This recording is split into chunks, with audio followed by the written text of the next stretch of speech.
Good evening, boys and girls. This is Tim Kennedy. I'm a Special Forces sniper, a Ranger qualified Green Beret, a UFC fighter. Please listen to us and the shenanigans that we're going to say. We will insult you. There will be racial slurs. We will be sexist. We will offend you. But there will be magic, and a unicorn will be raped. So enjoy the show. Thank you for listening on WTF Nation Radio. Everything stated on WTF Nation Radio is to be considered the opinion of the person that stated it, and not an official representation of WTF Nation Radio or U.S. Army WTF Moments. Price does not include tax, title, or license. Some assembly required. Each item sold separately. Batteries not included. Objects in mirror are closer than they appear. If conditions persist, contact a physician. Individual results may vary. Keep out of the reach of children. Avoid prolonged exposure to direct sunlight. Keep in a cool, dark place. And please enjoy the show. Shots.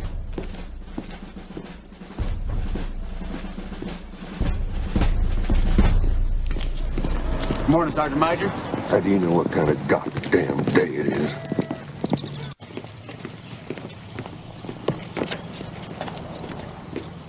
Beautiful morning, Sergeant Major. Are you a fucking weatherman now?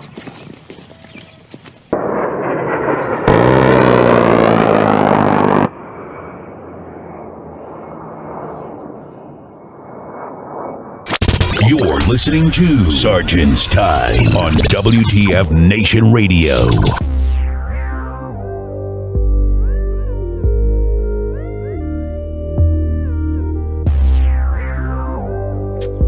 And welcome to Sergeant's Time.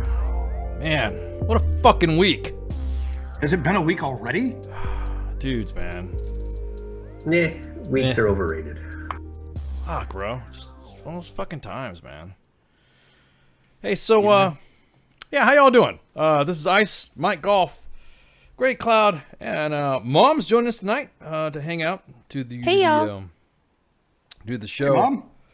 Kind of got, hey, kids. Yeah, kind of got a little issue that we kind of. Normally we don't fucking do this, but I'm gonna go ahead and fucking do that. Tanks, exactly. We normally don't blast individuals on the main page.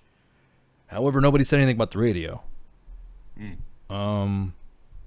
We're conflicted right now because one thing that we didn't realize, and there was an issue that jumped in the inbox today at U.S. Army WTF Moments, is that there is an individual who's currently AWOL that kind of left his family high and dry. Load Sabo. Yeah, exactly. So now that you mention that, Load Sabo. I'm not going to get into the details of what the story is about, other than the fact that if you direct your attention to Facebook Live, you'll notice on screen an individual that we see right there, which I'm not really naming his name. I just direct your attention to something you can see. And that individual there is AWOL. No shit. There's nothing that can be said or done about it. The kid's AWOL. He's stationed at Fort Bragg. There is a bolo out for him. Now, the way the bolo is written, you would think this guy's like legit missing, like he's one of the 22. You know what I mean? One of the guys who could possibly be one of the individuals. That's what I got when I saw it earlier today. Yeah, I was like, oh, this fucking sucks. You know, I'm just like, God, this guy's fucking missing. What's going on? Until we got some details, we got more information on what the deal was. That was kind of surprised when we started peeling the onion on this, and we started looking. I didn't want to. God, I'm fucking pissed that this guy had left his family, gone AWOL, and left the family with no means of, I don't know, paying rent, doing all this other shit. He just dipped out. Just dipped the fuck out. To assist because we support our Leos, Fayetteville, North Carolina, detectives within the Fayetteville Police Department are requesting the public's assistance. So this is a bolo, actually. So be on the lookout for it. It's not really a blast, right? For Joseph Todd Mason, who was reported missing 10 February 2017, was last seen February 6, 2017 on the 200 block of South Plymouth Street, wherever that's at. Described as a white male, 26 years old, 5'8", 165 pounds, brown hair, and hazel eyes. There we go. So, just in case you guys, okay, good, all right, Ice, thanks for the fucking bolo. What's the difference? Who cares? You know, it's a bolo. Well, it wouldn't be a bolo without getting some information on what the guy drives. So there you go. There's this car, a Miata. I didn't even know they made those things still. So again, direct your attention to the Facebook Live. and you'll be able to see the Miata. If I drove a Miata, I would have dipped the fuck out too. Wish I could load that in the back of my truck. I was about to say, man, I think, don't you fold those things up and fucking, put them away or something like that in your... Aren't those the things that come in a blister packs at the grocery store for 99 cents? Yeah, exactly. So I'm just kind of like, all right. So now, do we know this is alleged? Whatever. He has accomplices. So again, we're not blasting people out. We're just ensuring that individuals are on the lookout for any associates that he has, that he's with. And he's posted on Facebook Live right there with somebody that he could possibly be with. Accomplices, like going AWOL requires a squad. Requires something. Going AWOL actually is some help. You could get help. You know what I mean? Well, at least he learned teamwork in the Army. So if he gets help, and you are accomplice, you are what? Harboring a fugitive, right? Once you get dropped on the fucking... on the rolls or something like that. Yeah. What people don't realize is that there's a family involved. The family is left behind. And right now, the chain of command is being very supportive in this. I'm not going to name any units. We're just going to talk about the dude fucking dipping out, going AWOL, leaving a fucking family behind, and now the family's stranded. Hey, look, if you're going to dip the fuck out, take care of your responsibilities or do what you got to do or whatever to get the fuck out. Don't drag the family behind in this. A chain of command is supporting the family to ensure to see what avenues they could use.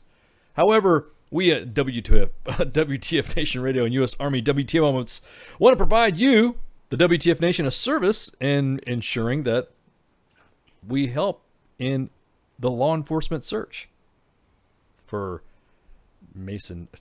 Joseph Mason Todd. So, yeah, this guy right here...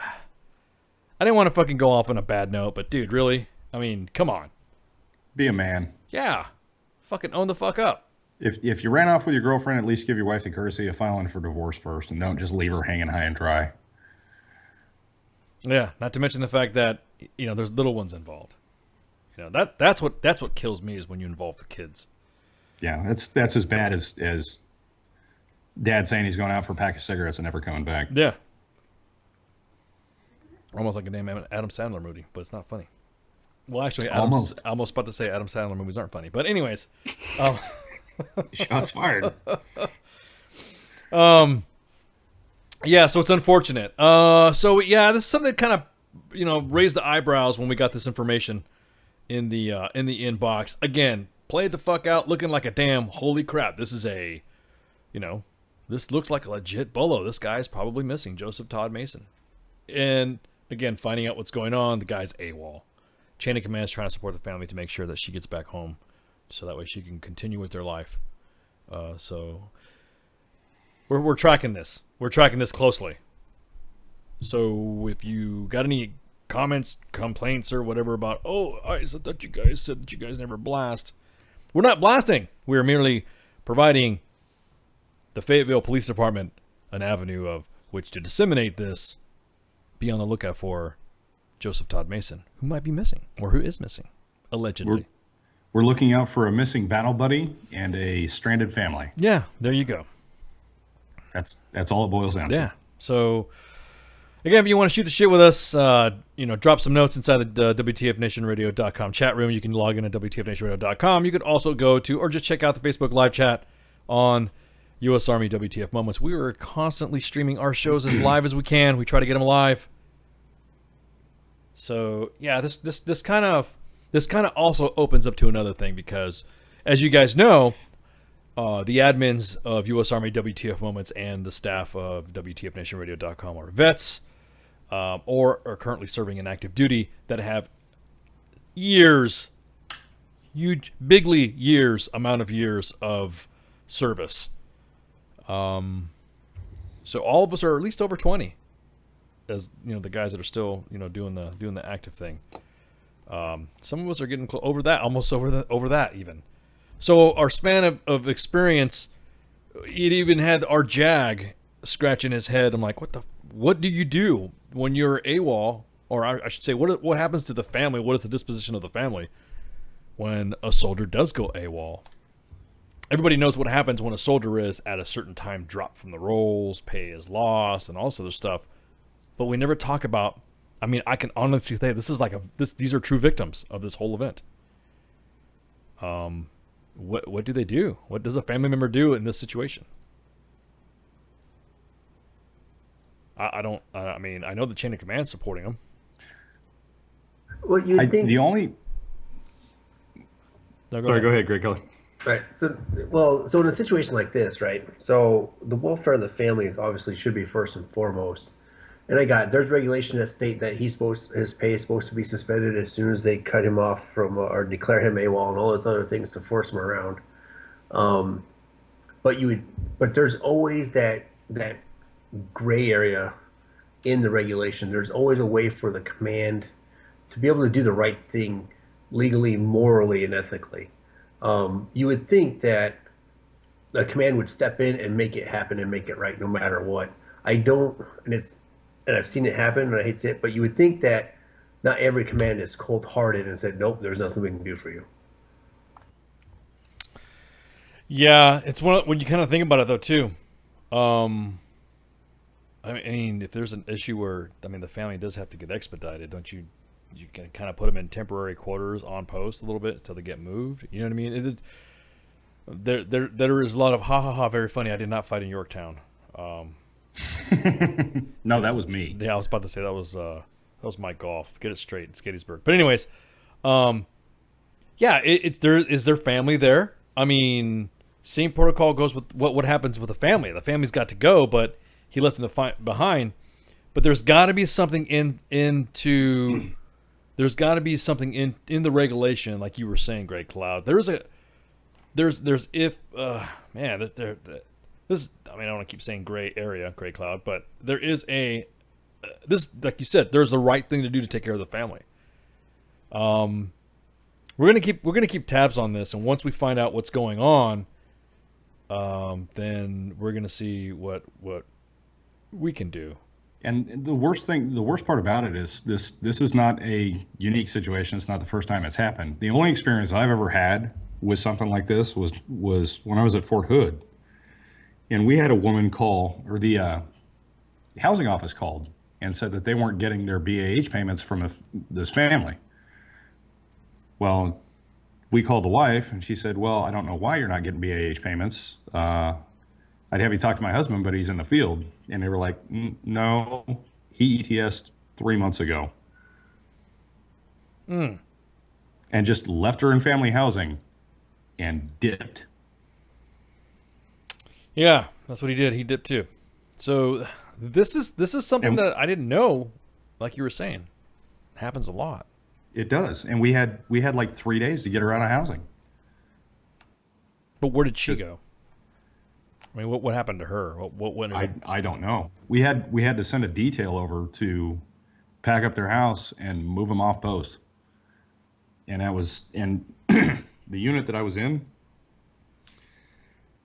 not to disparage them at all, 3CR. They didn't really give me the impression that they cared. Well, they're kind of stuck in a rock and a hard place, man. I mean, yeah, it's. But I mean, there's options, there's agencies, and there's things that they can refer them to, and none of that happened. Well, we're going to find out. We're going to stay close to the story. This is one of those situations. Chain of command is supporting. Chain of command is involved. Chain of command is aware. So it's not like they're figuring out, just like we were scratching our heads. Everyone's like, what the fuck do we do in this situation? Just trying to get the family back to where home is at for them. Again, we'll maintain this. We'll keep this on the radar. Okay. But yeah, just one of those things. We'll do updates. Yeah, we'll provide updates. It just sucks, man. It just, you get in a situation like that, and you're like, dude, really? You just take care of your family, man. Or like you said, if you just want to dip out, dip the fuck out, do it. I don't want to say do it right. Coming from somebody who's been divorced, but there is a right way to do it. Yeah, you're right. Yeah, move them first and then dip out. Yeah, move them first. Right. Yeah, tell them to go back home, or you need to kick them out. Do something. Give them a warning order or something. Yeah, just don't. I mean, leave a message at the bottom of the Cheerios like a prize. Yeah, something, man, something, because it's gonna suck. And again, yes, the chain of command team is helping. So don't everyone think we are not disparaging the chain of command. They're doing everything they can to try to help out. They're all the avenues they're reaching, and this is at a pretty good levels. So we'll pay attention to what's going on. Again, these are just some information we want to throw out to you guys. So if you guys want to check it out later, I'll throw it up. I'll throw the camera. Actually, no. When you go back on to Facebook Live, you'll see it once the show saves. That's just frustrating, man. Just one of those things that just kind of bummed me out today. I'm looking at this and talking to some people on the main page. I'm like, okay, blah blah blah. Looking at that, then I throw in a couple questions. I'm like, hey, did you talk to so and so? Did you talk to so and so? And then, yeah, this happened. Okay, good. So I mean, at least. Is there an Army policy that needs to be implemented? What happens to the family? I mean, the guy's missing for more than 30 or almost up to 30 days. Is there something that you think the Army should go ahead and just move the family back to their home of record? Yeah, I would think so. I think so too. I would support that. Yeah, that would be, if anything else. And so there is, well, it's early in the FY, so they might not want to do it, but commanders have an emergency commander's reserve. Depending on the size of unit and what their unit's mission is, it's usually tens of thousands of dollars that they could dip into if they needed to. Whoa! What do you mean? Whoa! I didn't know that. Cool, yeah. RMOs hide money like you would not believe, man. Oh, dude, we need to go talk to RMO. See what's up with that. Yeah, I just fucked up. Oh, we got people in the Facebook live chat. If you guys know what it is, have you dealt with a lot of the stuff? We got people in there saying no AWOL, no benefit, no pay. We have people saying same as ETS, send a family home record. Army or emergency relief only covers military, not their families. So the thing about the same as ETS though, you need orders because you need a pay line. You need accounting codes and whatnot that come with your orders. So it's not as the same as ETS because there's no accounting code attached to the movement to. Yeah, agreed in the Facebook live chat, Martha. If you go AWOL, breach contract. If anything else, what I would do if ICE was bigly president for one day, I would charge it. You know how when you have somebody who needs a statement of charges and they just say see ya and that's it, right? And they just bill, and they don't, they have property that they've never turned in, and so a statement of charges and a flipple or a report or survey is knocked out. Once that's completed, then it's levied against the individual's social security number. So when that individual ever goes and tries to fucking file taxes, he will have a debt placed on to whatever, if he gets a return. So that's what I would do. I would say, okay, you want to go AWOL after a certain period of time. Is he married? Does he have a family? Blah, blah, blah. It would be just like an ETS or like moving back, whatever. It's no fault of the family. The soldier shouldn't suffer. And then kablam. They have the money to use. Actually, it's going to be his money. Instead of stop paying, they should draw like a casual pay or a pay advance from his pay. And then do that to pay their move to wherever their home of record is, even if it's overseas. Then that's it.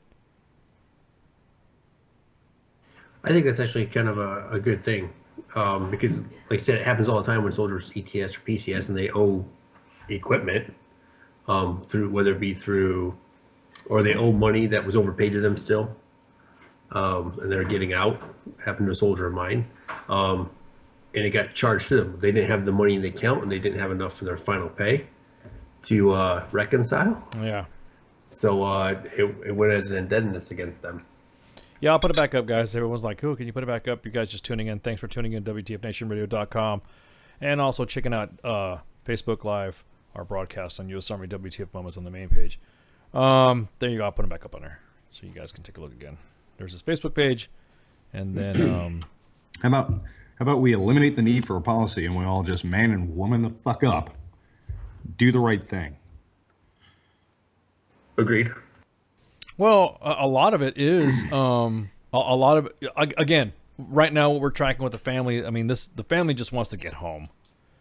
The drama of everything else, and in discussion with, like I said, with the family. They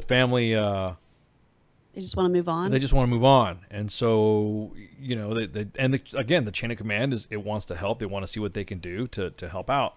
But there may be something policy wise that the Army does not have in place for a situation like this. Because when you think about it, if you're overseas and you're command sponsored and you were to pull some of this shit and you're AWOL overseas, the family just gets sent home. They get early return of independence. So A-Rod, yeah. Yeah, they just get an early return to independence, and then they're back. They're back at the house. So I'm just curious as to what would be the, okay, we have this amount of money, so we're gonna go ahead and like you said, Grey Cloud, just pay the money, and there you go on this whatever the super fund you discuss. I'm intrigued about the super fund you're talking about.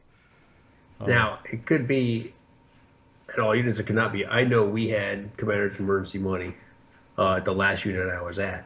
It was to cover expenses for soldiers, either i.e. a TDY, an emergency leave where the soldier couldn't afford a plane ticket, and things of that nature. Yeah. See, and that's another thing, too. It's little things that you didn't even realize, and I guarantee it. A general has an expense account. A general has a certain amount of money that he can spend as well.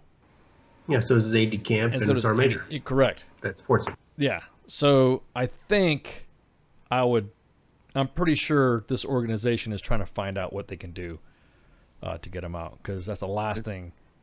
The last thing they want to have on their hands of knowing what happened. I'd see that as kind of a dangerous precedent, though, because then it would kind of lend precedence to soldiers doing it in the future. Well, I can just ditch my wife and kids here, and the sergeant major and the general are going to take care of them.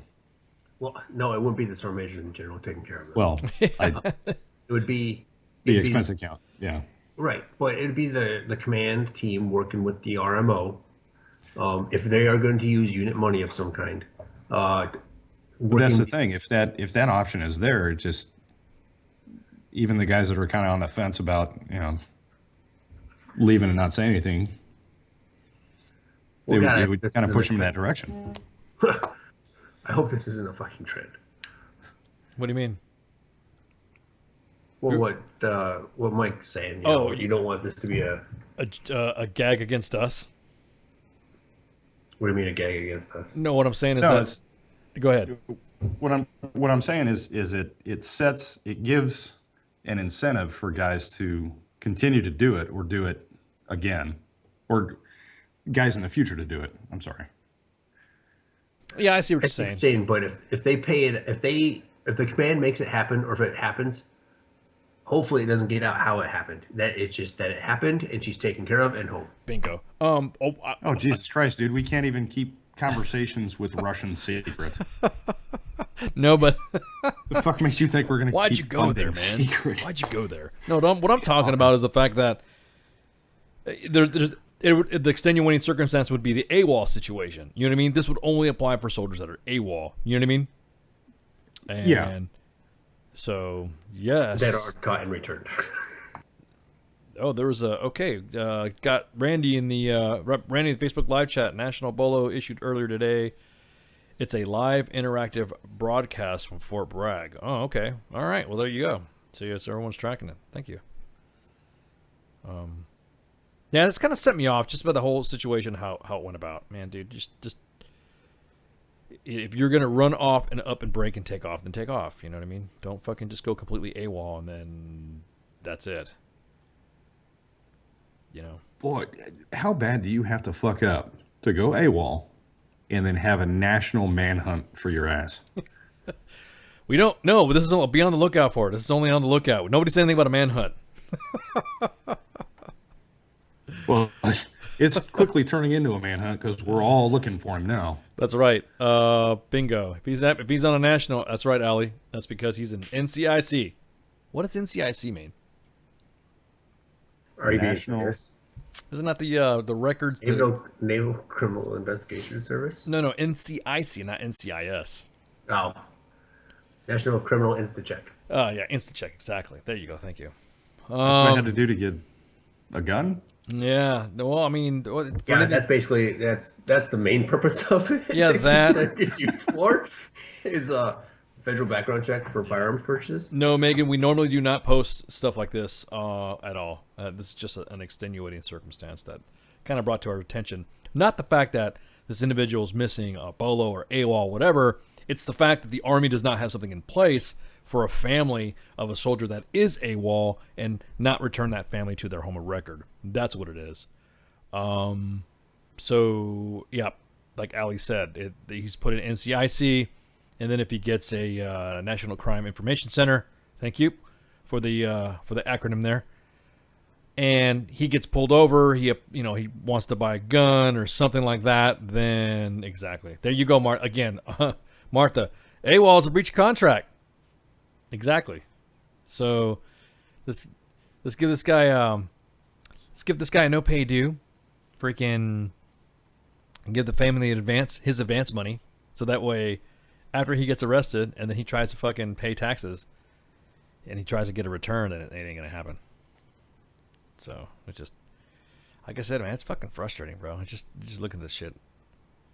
Looking at the situation where you see a family, a kid, especially when kids get me in the field, man, when it comes to stuff like that. Yeah. God, man.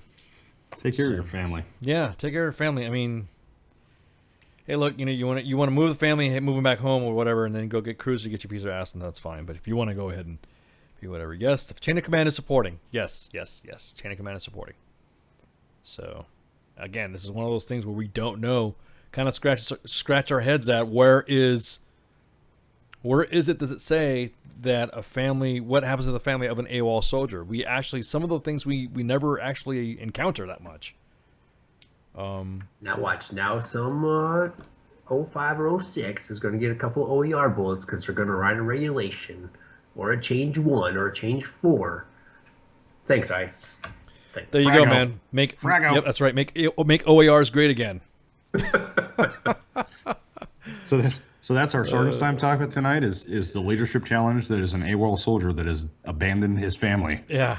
How do you fix it? How do you fix it? Exactly. It's like a board question. It is, isn't it? It's like, what regulation covers AWOL and the return of their family? Yeah, exactly. Early return of dependents. We're not making fun of the situation. We're just making, hey, again, it's that gray area again. It's that gray area. I wanted to tag, but we weren't authorized to tag the individual. I wanted to tag him. So, go away. What's that? So it says in the WTFNationRadio.com chat that the Airborne Inn on Bragg has put up families in situations like this before. So hey, never know. Thanks, Shitty, for the information. It's one of those things that just seems like it's going to start happening more frequently. Or it's always happened. Who am I kidding? It never occurred to me before this, and before seeing it firsthand as a leader, that somebody would have the balls to do something like that. Yeah, man. It blows. It never occurred to me. So, what's the guy's name? Yeah, well, we can tell you his name. His Facebook page is Joseph Mason, and he goes by Todd. And then, there is a bolo out again. At Fayetteville, North Carolina detectives with the Fayetteville PD are requesting the public's assistance in locating Joseph Todd Mason. So, yeah, man. That's where I think we should take care of. This is where the big taking care of families, quote, end quote, should come in. This is where you take care of the family. So where's the FRG at this? Yeah, you ain't lying. Yep. Family resource. Yep, there's some resources. There's some Army One source and all this other stuff. But the family just wants to get home. That's all they want. All they want to do is get home. All they want to do is get home. James is right. It's gonna be part of the safety brief from now on. Yeah. Yep. It is. What you popping in here, Mom? What is this? This is gonna piss me off. Something that was sent to me. Oh, wow. What do we got here? What do we got? Open it up, see what it is. I'm working on it. So, do we know if he left? No, Jay, ready? We know. J Ready, yes. Yes, yes, yes, yes, and yes. Yes. Yes. So. Anywho. Oh, it's his Facebook page. Well, he's probably got a burner Facebook page. I mean, it was sent to me, and all I see on there is it's just some chick. Yeah. Yeah, I'm just getting the information. The information that we're getting is from close sources. Let's just put it that way. They're members of the WTF Nation that are followers on Fort Bragg, and they provided the main page with this, and I just decided to pick it up and put it on the show. And I was asking some questions as well, because you get skeptical. Yeah, I need some help. And you start digging, and the next thing you know, yeah, no shit, this is happening. As soon as individuals' names get dropped on specific details, then yeah. No, thank you. This is a safety brief that will happen tomorrow. Thank you, ICE. A new safety brief. So, it shit sucks, man. Shit sucks. Yeah, that was really what I wanted to hit on, was to get that guy's face all over the Facebooks. Once this first segment of Sergeant's Time is done, and we get on to the next segment of Sergeant's Time, that information that we just threw up on the screen there on Facebook Live will be saved forever. So, until the guy's found. Yeah, you're internet famous now, buddy. Yeah, internet famous. 15 minutes of fame is now started. Technically, it's been 30. No, actually, you're right. It's been, it's roughly been about 33 minutes. So, God, man, it just bums me out. I don't want to come in the show on a somber note. So, you Leos out there, anybody that's out there, hey, you guys know the deal. You guys always support us. You always throw the info out to us, so we appreciate it. But anyways. So anyway, on a lighter note, yeah. I'm excited. Yeah, well, yeah. What are you pumped up about? I got a buddy of mine that I served with in Germany that I haven't seen in the last 15 years. He ended up buying 12 acres of land about 5 miles from my house. I'm going out there, and it's going to be a squirrel apocalypse tomorrow. Dude, wait a minute. You're like in a state that doesn't even. What are you using? Fucking blowguns or some shit? Because you're in California, man. They're not gonna fucking. Oh no, I'm not in California. I grew up in California. Oh, I started off that state. Oh, that's right. I'm in a place that I can open carry. Oh, gotcha, man. You're still traveling? Are you on are you using the mobile radio station again? God, bro. I dabble. Yeah. I dabble. Yeah. I also stayed at the Holiday Inn Express. At the risk of telling everybody where I'm going to be at. No, it's okay. I mean, it's up to you. I will be in Phoenix, Arizona in May. I will be in Michigan in July. I may spend the month of June in California, or start in California and do a 30-day motorcycle ride with my dad through Washington, Oregon, Canada, and Alaska and back. Yeah. I'm retired. I can do whatever I want. Fuck, man, that's awesome, dude. Squirrel apocalypse. That is funny. Oh yeah, they're dying. Oh, what kind of squirrels are they? Some big ones? They're fox squirrels. Oh, okay. About the size of a large house cat. Yeah, I was about to say. 17 HMR? Yeah, what are you using? 22 Marlin. Oh, damn. Ooh. Let's look at you. Yes, indeed. My grandfather's squirrel gun. Mm-hmm. Damn. I reload my pellets with lead and flavors of bacon. Oh yeah. Wait, did you said you put some flavors of and of taste of grease of bacon for your reloaded rounds? Sometimes. Depends on how I'm feeling that day. They're anti-jihad bullets. That's what I'm talking about. I like that shit. So Make sure that there's not an uprising. Yeah, I was about to say, just to make sure. Just to make sure. Yes, I'm gonna go kill some tree rats tomorrow. Some chickens of the trees. Yep. So your bullets are not halal, is that what you're saying? They are definitely not. They're not halal. Halal either. They're not kosher either. They're not. Oh man, a 30-06, nothing for, but yeah, exactly. Really not doing much with the squirrel though if you want to eat it. Nah. Just get I do eat my squirrels. Actually, I use the whole squirrel. So I eat the meat, I take the bones and whatever, and I boil that down, and I make a stock for my dogs. Oh. I take the hide, turn those into dog toys. I keep the tail, and I trade them into a fishing lure company, and they give me fishing lures. So I use the whole squirrel. Oh, that's nice. And yes, Jay Reddy, they are gluten free. Oh my God! Did you just really said that? You'd be surprised what people when they ask about, is this gluten free? Like, and you read packaging where, like peanuts, it says a gluten free product. Well, no shit. God. Well, squirrels count as vegan, right? Because they only eat nuts and berries. They eat everything though. Well, I thought that was goats. No, Goats eat they eat everything. I mean, Little pigs. Yeah, I mean, they're just like little freaking pigs with pushy tails. You know what I mean? Yeah. Have you seen the ones up in DC? Have you seen those fuckers in DC? Those squirrels up there? Fuck, dude, they're monsters. Are they? Get fed well. Yeah. Dude, they're beasts. Oh yeah, they're huge. They're beasts. Better than that damn purple pigeon. No, for real, dude. They're fucking massive, man. The when it did the pigeon that's all over Facebook. No, dude, went to freaking did that. They're purple pigeon. Yeah, now I got it. Again, I got. Now we got purple squirrels. Now we got purple squirrels. Now I got to catch up with the times. I'm gonna go out in formation tomorrow. Say fall in purple pigeon, and be like, oh, come on for Sergeant. So last week. No, where I was doing the Rolling Thunder ride in DC, and they had some concessions along the freaking sidewalk there, and I was like, I'm gonna get a hot dog, and gotta hurry up and get going. We gotta, we gotta take off for the for the ride. We're gonna do some more riding.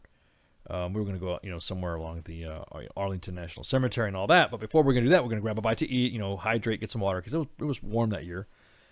And so I didn't finish fucking eating. I was like, okay, I only got like maybe a bite or so left. So I'm like, you know what? I got enough to fill my stomach up so we can get on the bike and take off. And I put my hand inside the trash to throw it in there, and I look down and I see this fat pile of fur with black eyes looking at me, looking up, because what people were doing is, they were throwing fucking food down in the fucking trash can, and this fucking squirrel, as soon as I threw it in there, another squirrel came down off from the fucking tree and jumped, and this squirrel, like I said, like you were saying, great, it's fuck fat. Holy fuck, these little bastards are fucking pigs. Then they started fighting each other, and I was just sitting there watching two squirrels fighting in a fucking trash can over my hot dog. It sounds like a punchline of a joke. I was just about to say, that's why I stopped for a little bit. I'm like, wait a minute, that does sound like a patent.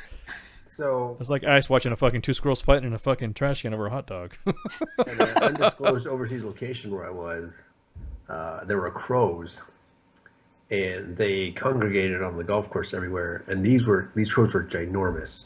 I mean, you think the squirrels were big? These things could probably pick up one of the squirrels and take off with it. And yeah, so if you sit down, if you like I said, if you got a hot dog or something and you put it in your cart, or I saw a buddy of mine had a fresh apple, they took off with it. They've taken off with golf balls, and they can't do anything about it at this location because this crow is actually a protected species in this country. Oh my God.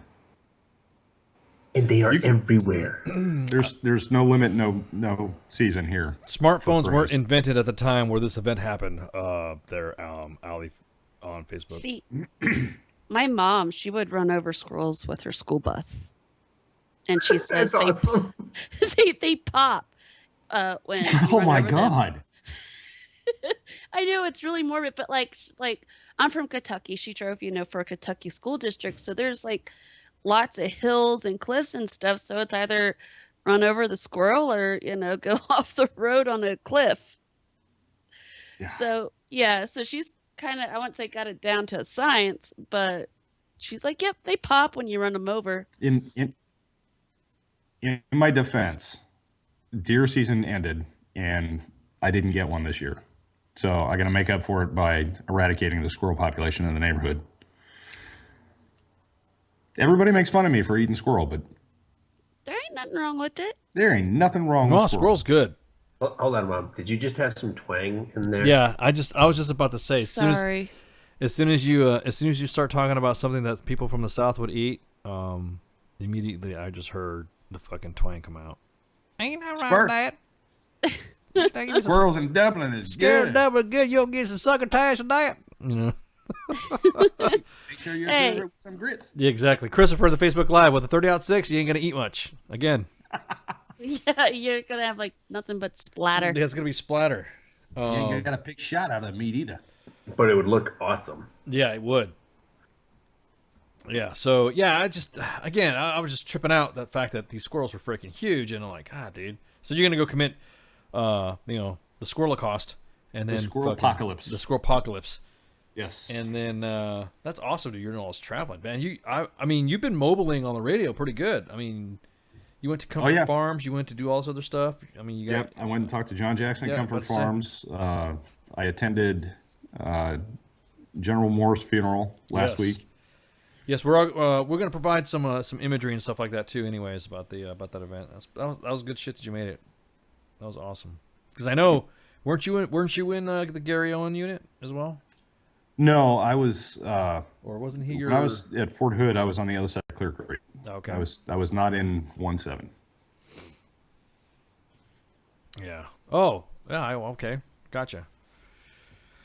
Yeah, that organization. I mean, if you look at some of those accomplishments that he did during his time in the service, and then of course, fought in I Drank Valley, and also had probably one of the greatest quoted sergeant major ever, Command Sergeant Major Plumley. Dude, you just can't beat it with a stick. You know what I mean? So, yeah. Where the fuck is this coming from? What are you talking about, Russell? The squirrel apocalypse. I started that, Russell. Yeah, exactly. That's what I'm doing tomorrow. Yep. I'm excited about it too. The squirrel cost was my comment. Or what are you talking about? You're talking about the where the F is this coming from? It's coming from the Pentagon, the Alamo, or Area 51.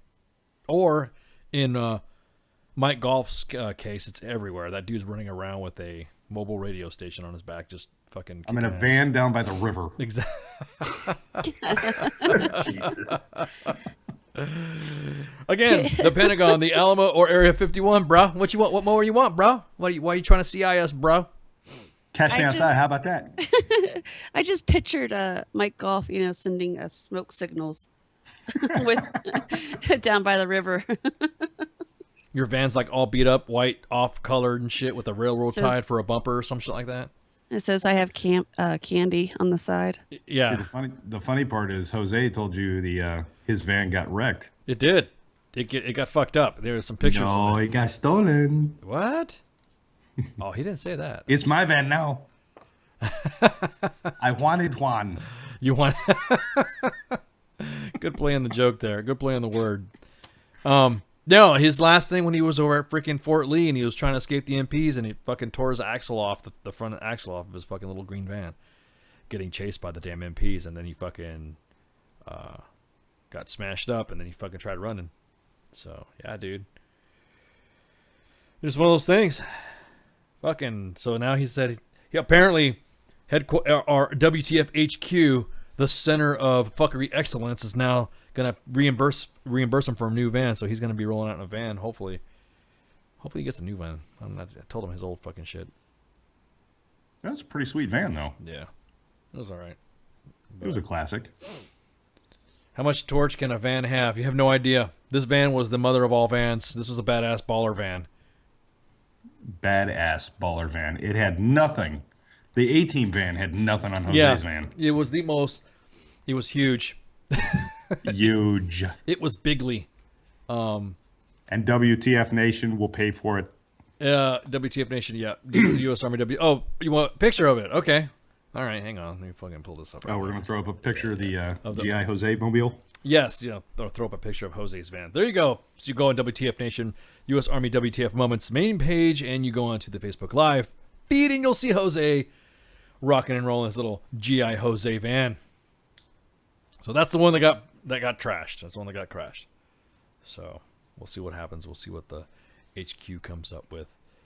I told him he needed to get get one of those old Chevy vans or Ford Econoline vans and lift them all up and shit like that.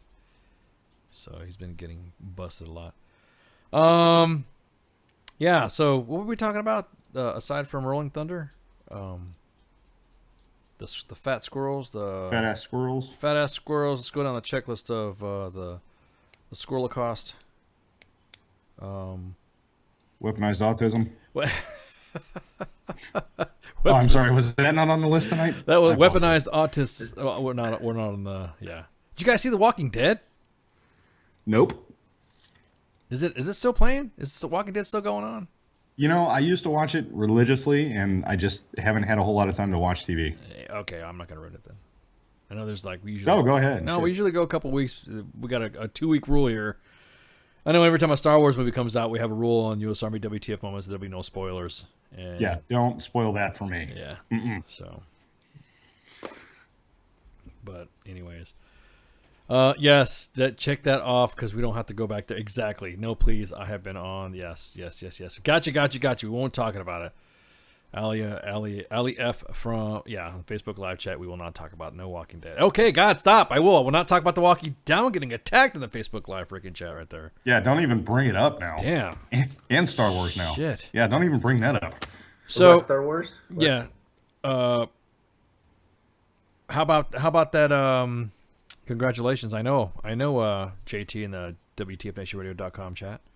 I know about that event tomorrow. Should I cover that? It's the go ahead. This is up your alley. Go ahead. This is totally up your alley. So go ahead. What's going on? No, physically, you want me to travel? Are you near that area? It can be. It's the Armor ALC graduation. I can be. Yeah, if you want to check it out. I mean, if you got time. You want to go do it? Yes, indeed. JT, send me details if you got them. Yes, JT, PM, my golf. And, yes. How about that ALC graduation tomorrow? Yes. I might be able to get some pictures. Yeah, maybe get some pictures, yeah. With my golf, yeah. Yeah. Yes, indeed. That's what I do. I go places. I go places and I know stuff. Yeah, exactly. Up your alley. Okay, alley, that's the term that you say. Up your alley is God. Stop it, man. Come on. Allie's gonna get pissed off because she thinks I'm talking about her. I'm not. Allie, I'm not talking about you. I said up your alley like an alleyway between two buildings is a small roadway that usually used for irrigation and all that. I'm definitely not talking about you. So that's what she said. What, are you gonna get me in trouble, man? So, anyways, yeah, JT, congrats. Just don't fuck it up tonight so that way you can walk across the stage tomorrow. How's that? Like that shit? So, giving you a shout out for your graduation tomorrow. Hey, so Mom, tell me what's going on at Fort Bliss. There's some Well, okay, I kind of keep getting tagged, and obviously, I mean, you can catch news now on ArmyWTFMoments.com, and this chick, let me pull this story up. It's kind of like what this guy did was clever, honestly. So here at Fort Bliss, that's where I'm at, and obviously, I didn't have it pulled up. I'm sorry, I was doing some admin stuff. I'll pull it up real quick. So this chick, I guess this couple, we'll just say that, this Dependa, she shot her husband, who is a soldier, is what I'm gathering. And so what this guy did, I guess after that happened, he made up, I wouldn't say made up a story, kind of went along with it, and just kind of, what does it say here?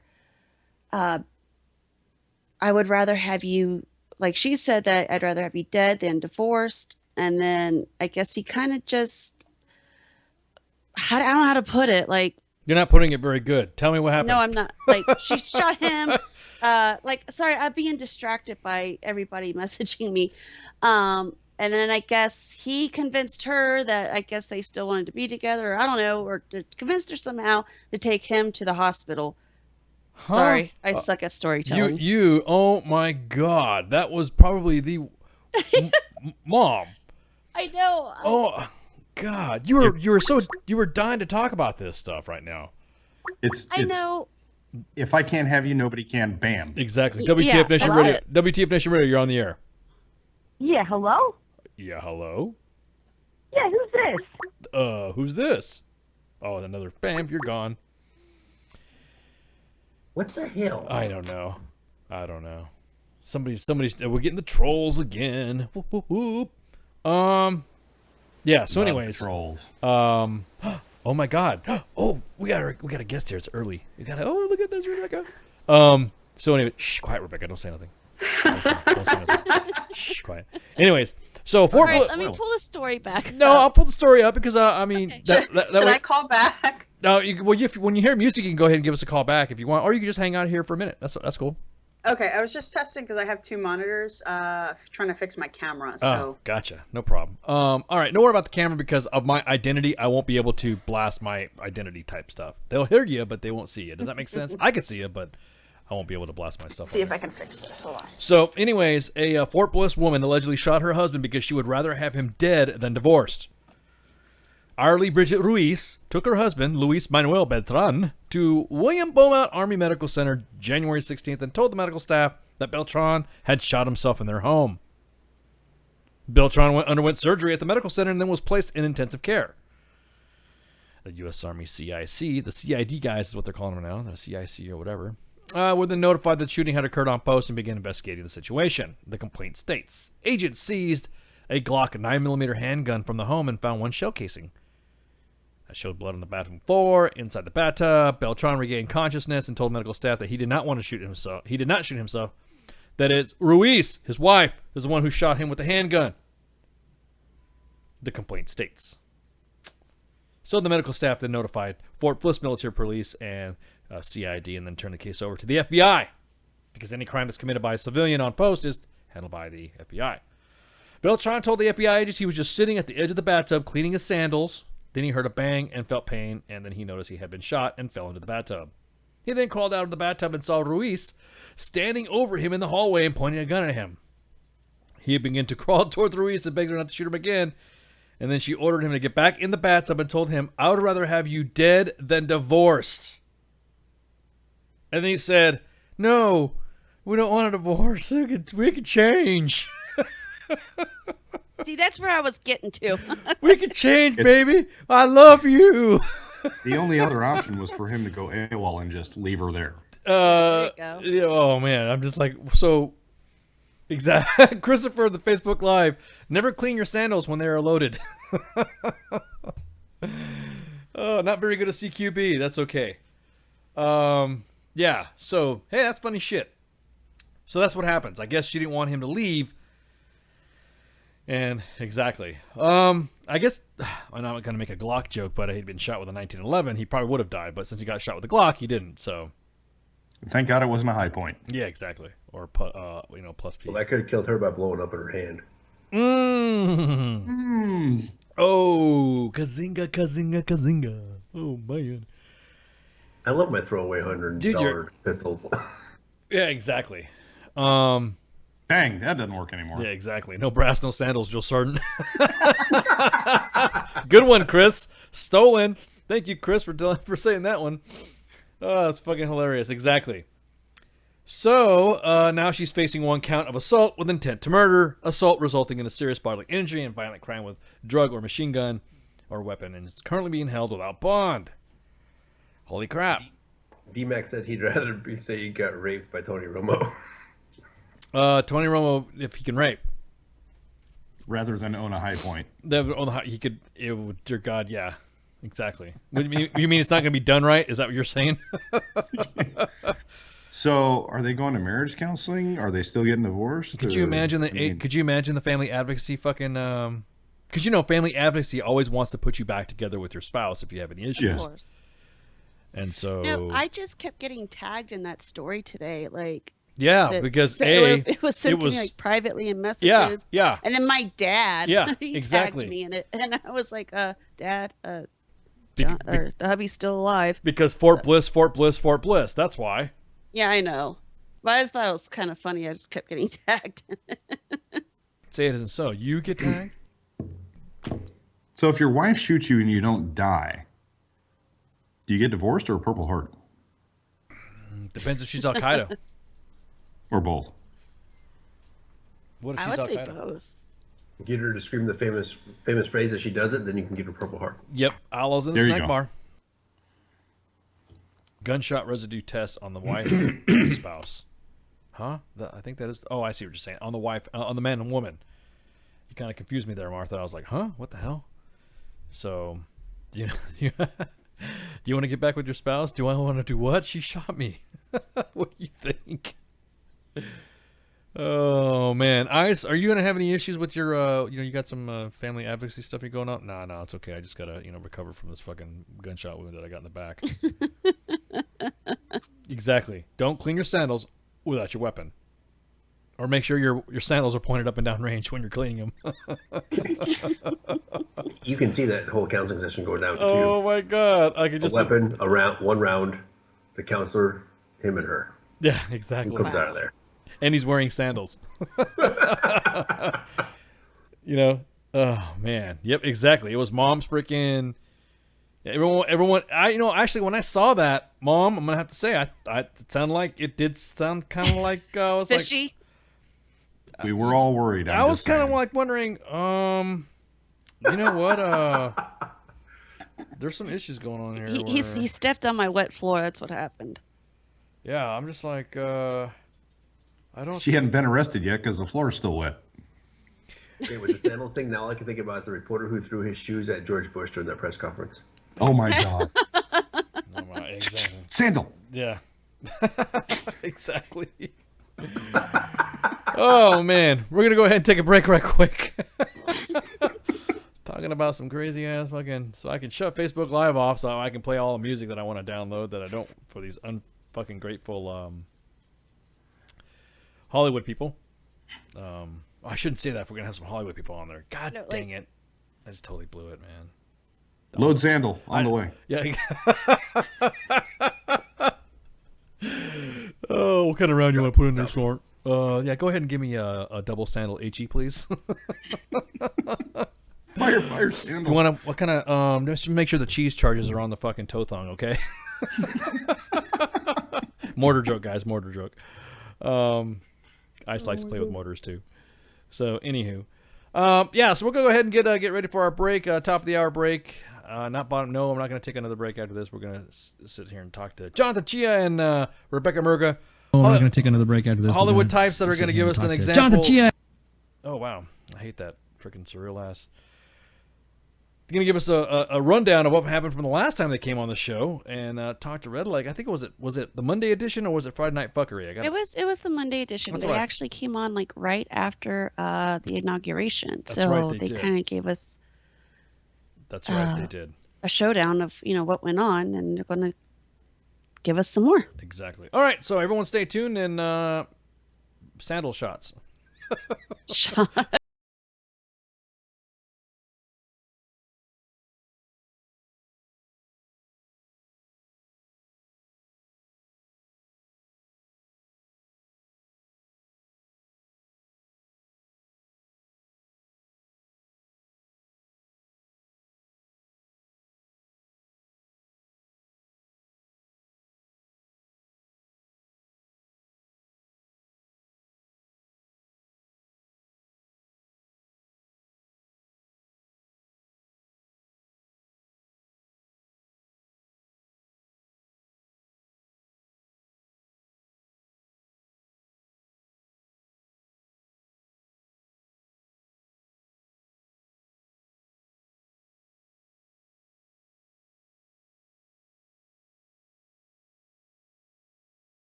Radio. WTF Nation Radio.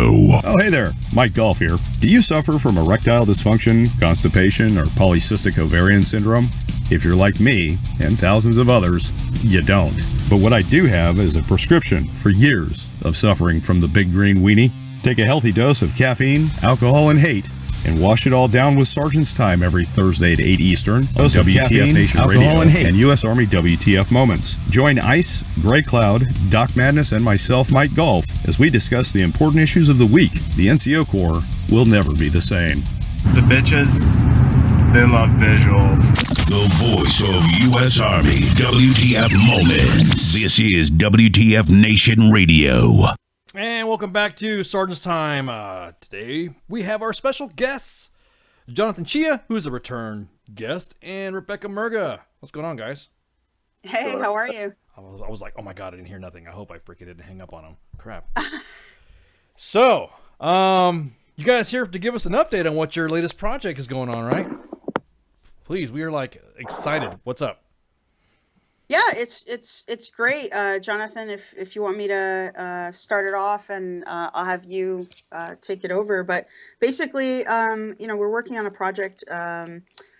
We got a phone call from a dear friend of ours who is producing a documentary, basically surrounding the inauguration. Which, obviously, this has been a crazy year of an election and things taking place around the inauguration. Yep. And I wanted to be a part of it, and I called Jonathan. I think we're both part of a group called Veterans in Film and Television, which is really a great organization, a nonprofit that kind of links military veterans who are working in the industry. And I know Jonathan, I've seen his work. He's a DP, and I'm a director out here in Los Angeles, and we kind of just came together for this project and spent, God, what is it? Seemed like forever, but 9 days in D.C., covering everything from the candlelight dinner to getting bricks thrown at us through the protests, and then the Women's March. Hang on. Hey, you covered the Women's March too?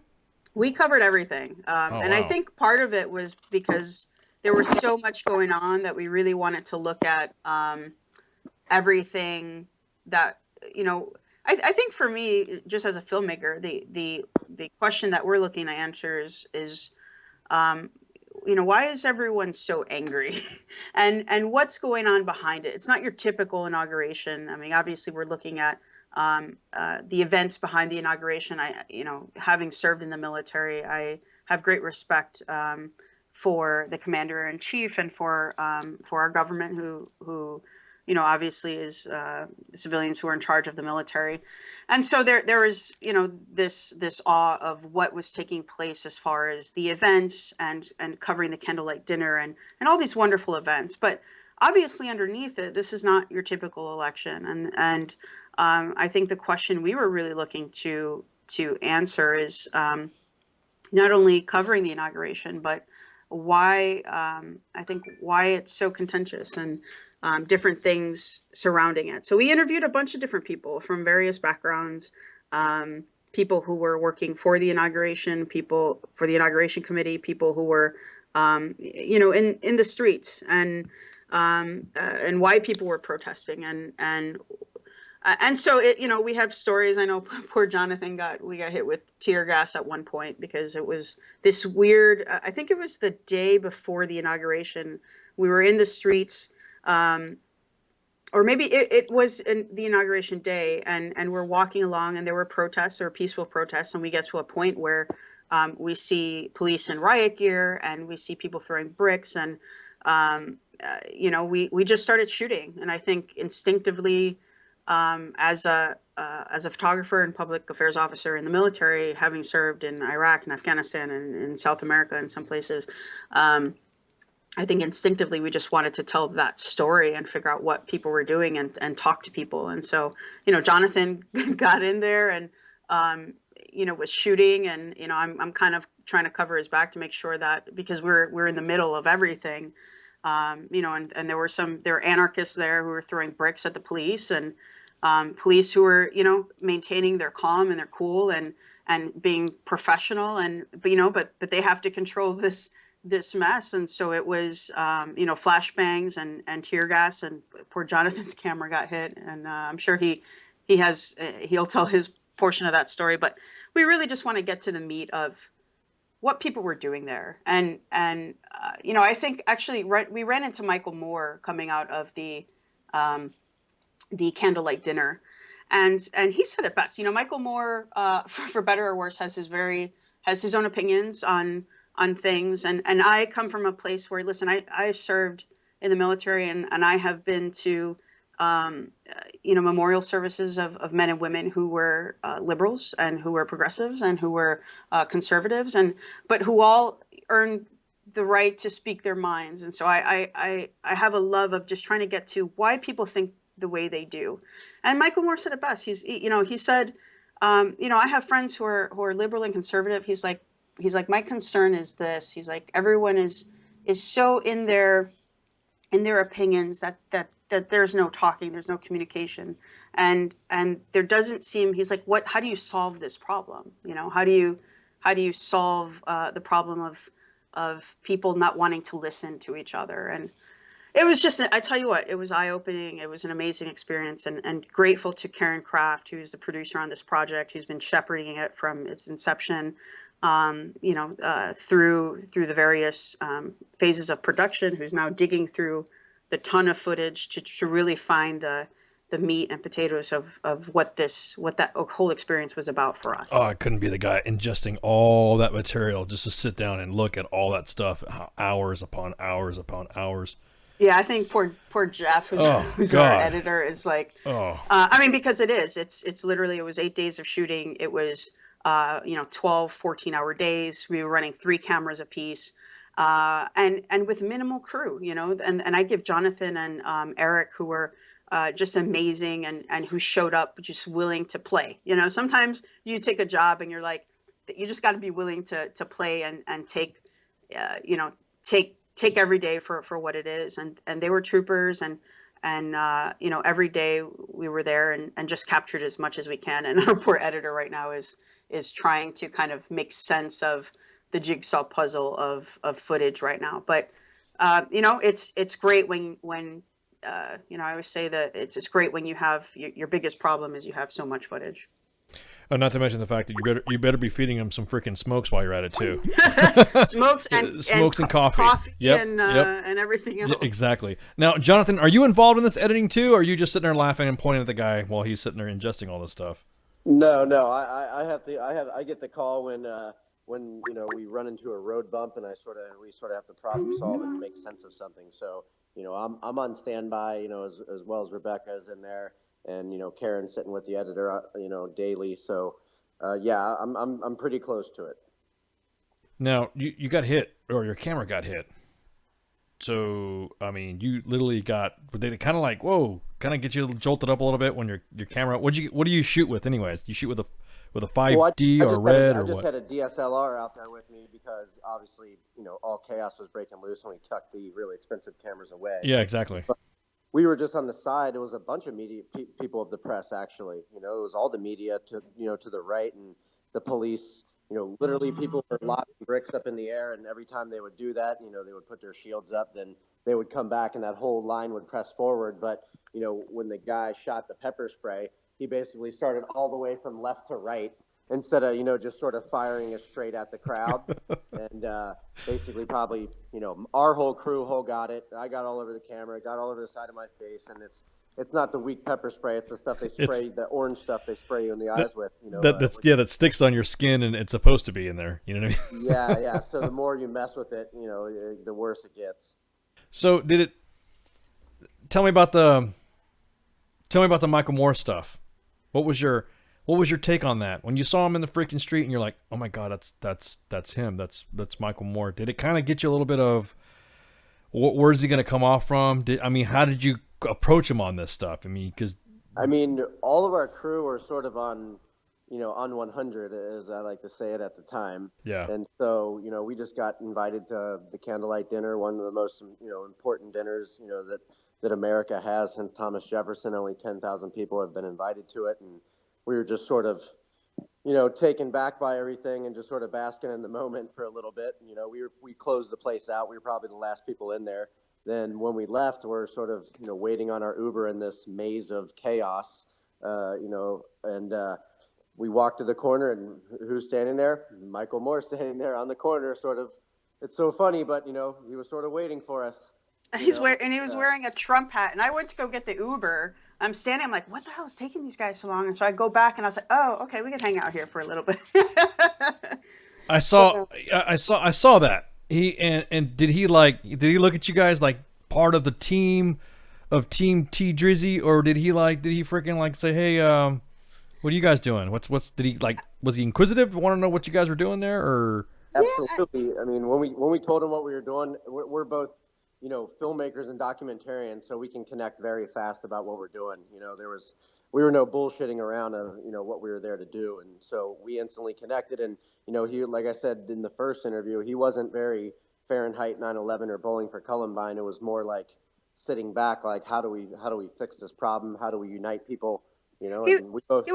He was also, if I may, super receptive to the fact that we were veterans and thanked us for our service. And, I think, I felt that, I don't know, Jonathan, if you did, but everyone that we spoke to, whatever side they're on, like, we presented ourselves, hey, listen, we served in Iraq and Afghanistan. I was in Iraq in 2007 when the elections took place there. And, this peaceful transfer of power that we talk about, that a lot of people have fought for. And that means a lot to us. So I think we kind of came in it a little bit differently than just documentary filmmakers. I think the fact that we were veterans, the fact that we had served, meant something to folks. And I think they gave us their ear and their time a bit more than they probably would have. Did he ask for footage?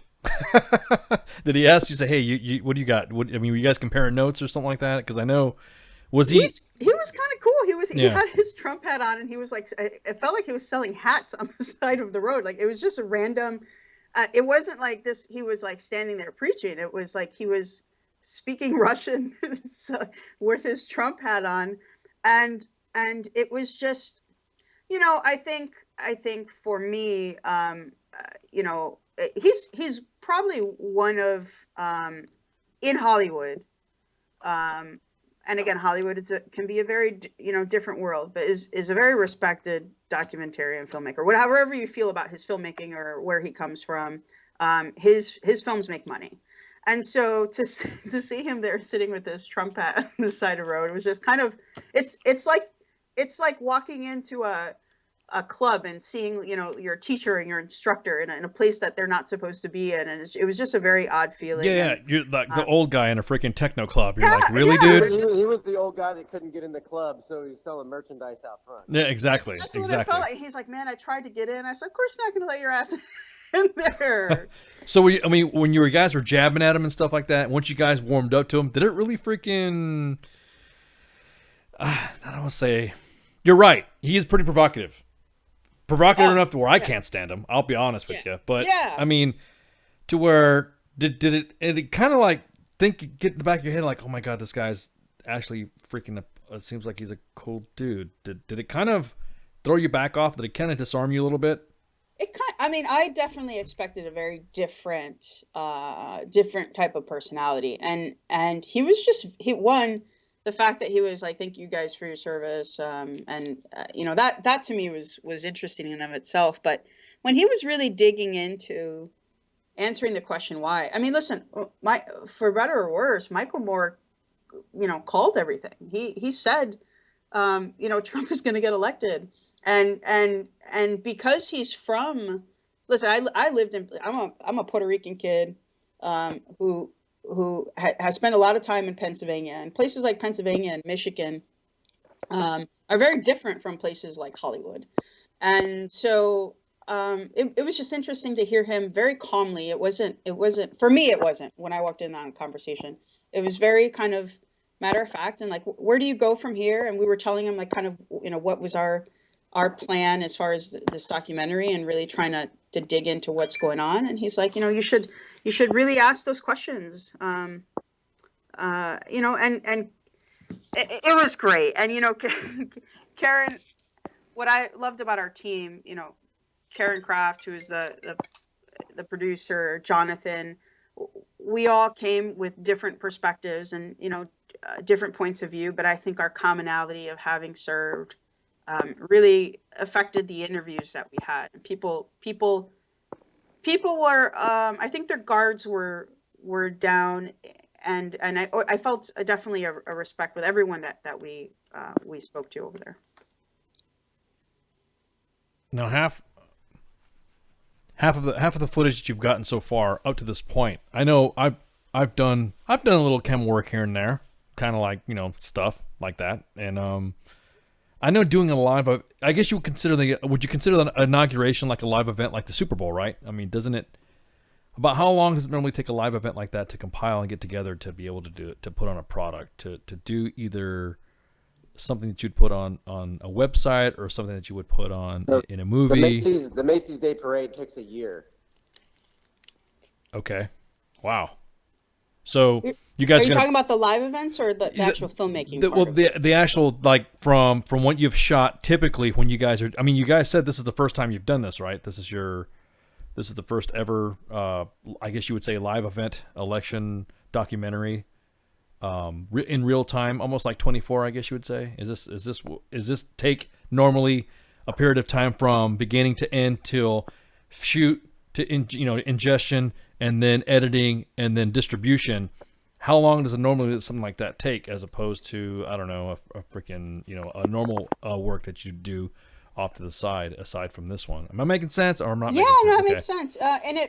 The answer is it varies. I think every production, the speed at which you can do a production is directly always correlated with the amount of money that goes into it. So this is kind of a passion project, spearheaded by Karen Kraft, who is, and Tiny Horse, who has done a lot of the basically the beginning financing of it. But we're kind of doing two things at once, which is trying to make a scissor reel and getting a distributor, as well as paying for our editor, who is our editor's amazing, a guy named Jeff Castelluccio, who is working on a couple of documentaries. I don't know if I can talk about them, but some really pretty cool stuff, including things from John Gotti. And he's worked with, he's a New York guy, so worked over at Tribeca and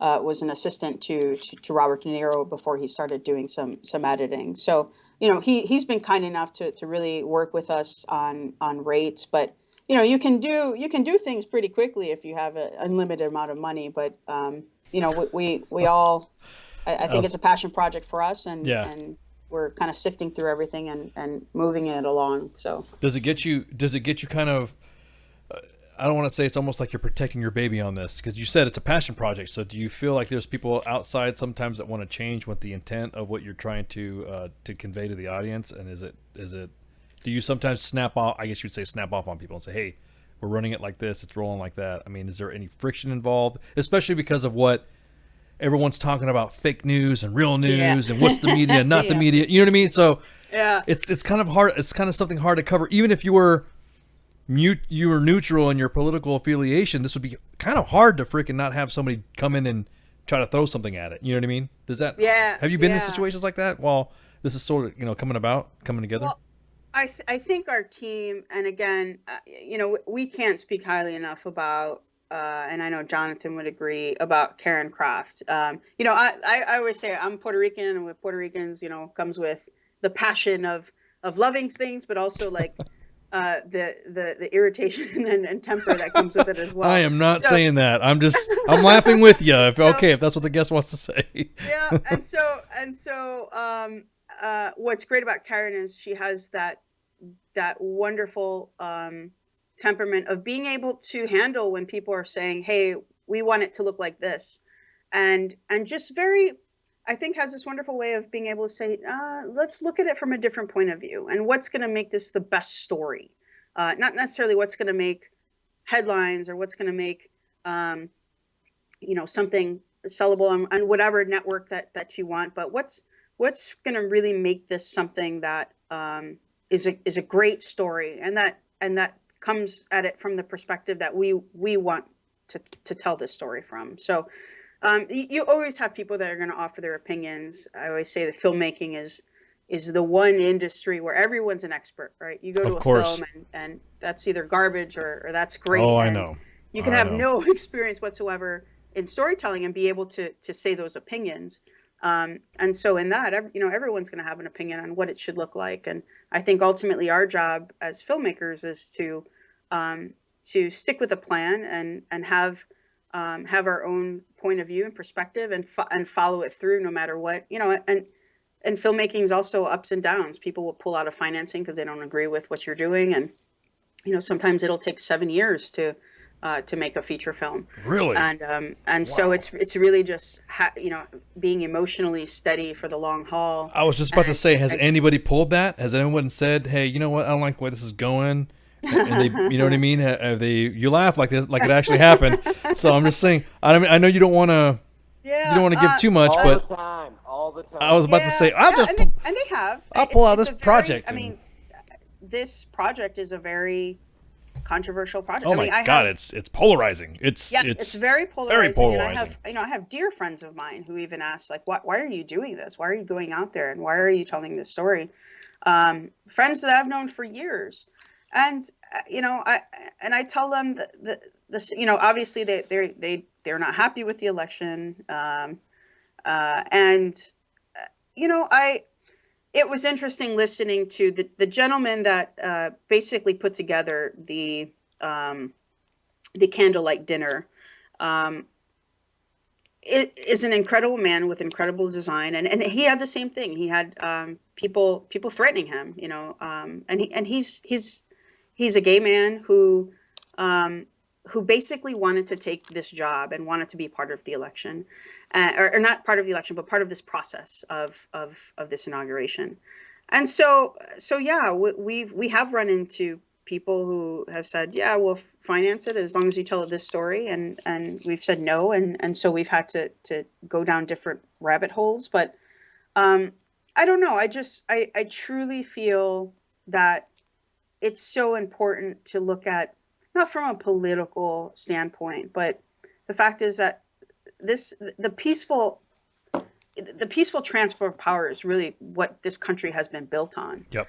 And so when for better or worse, is that me?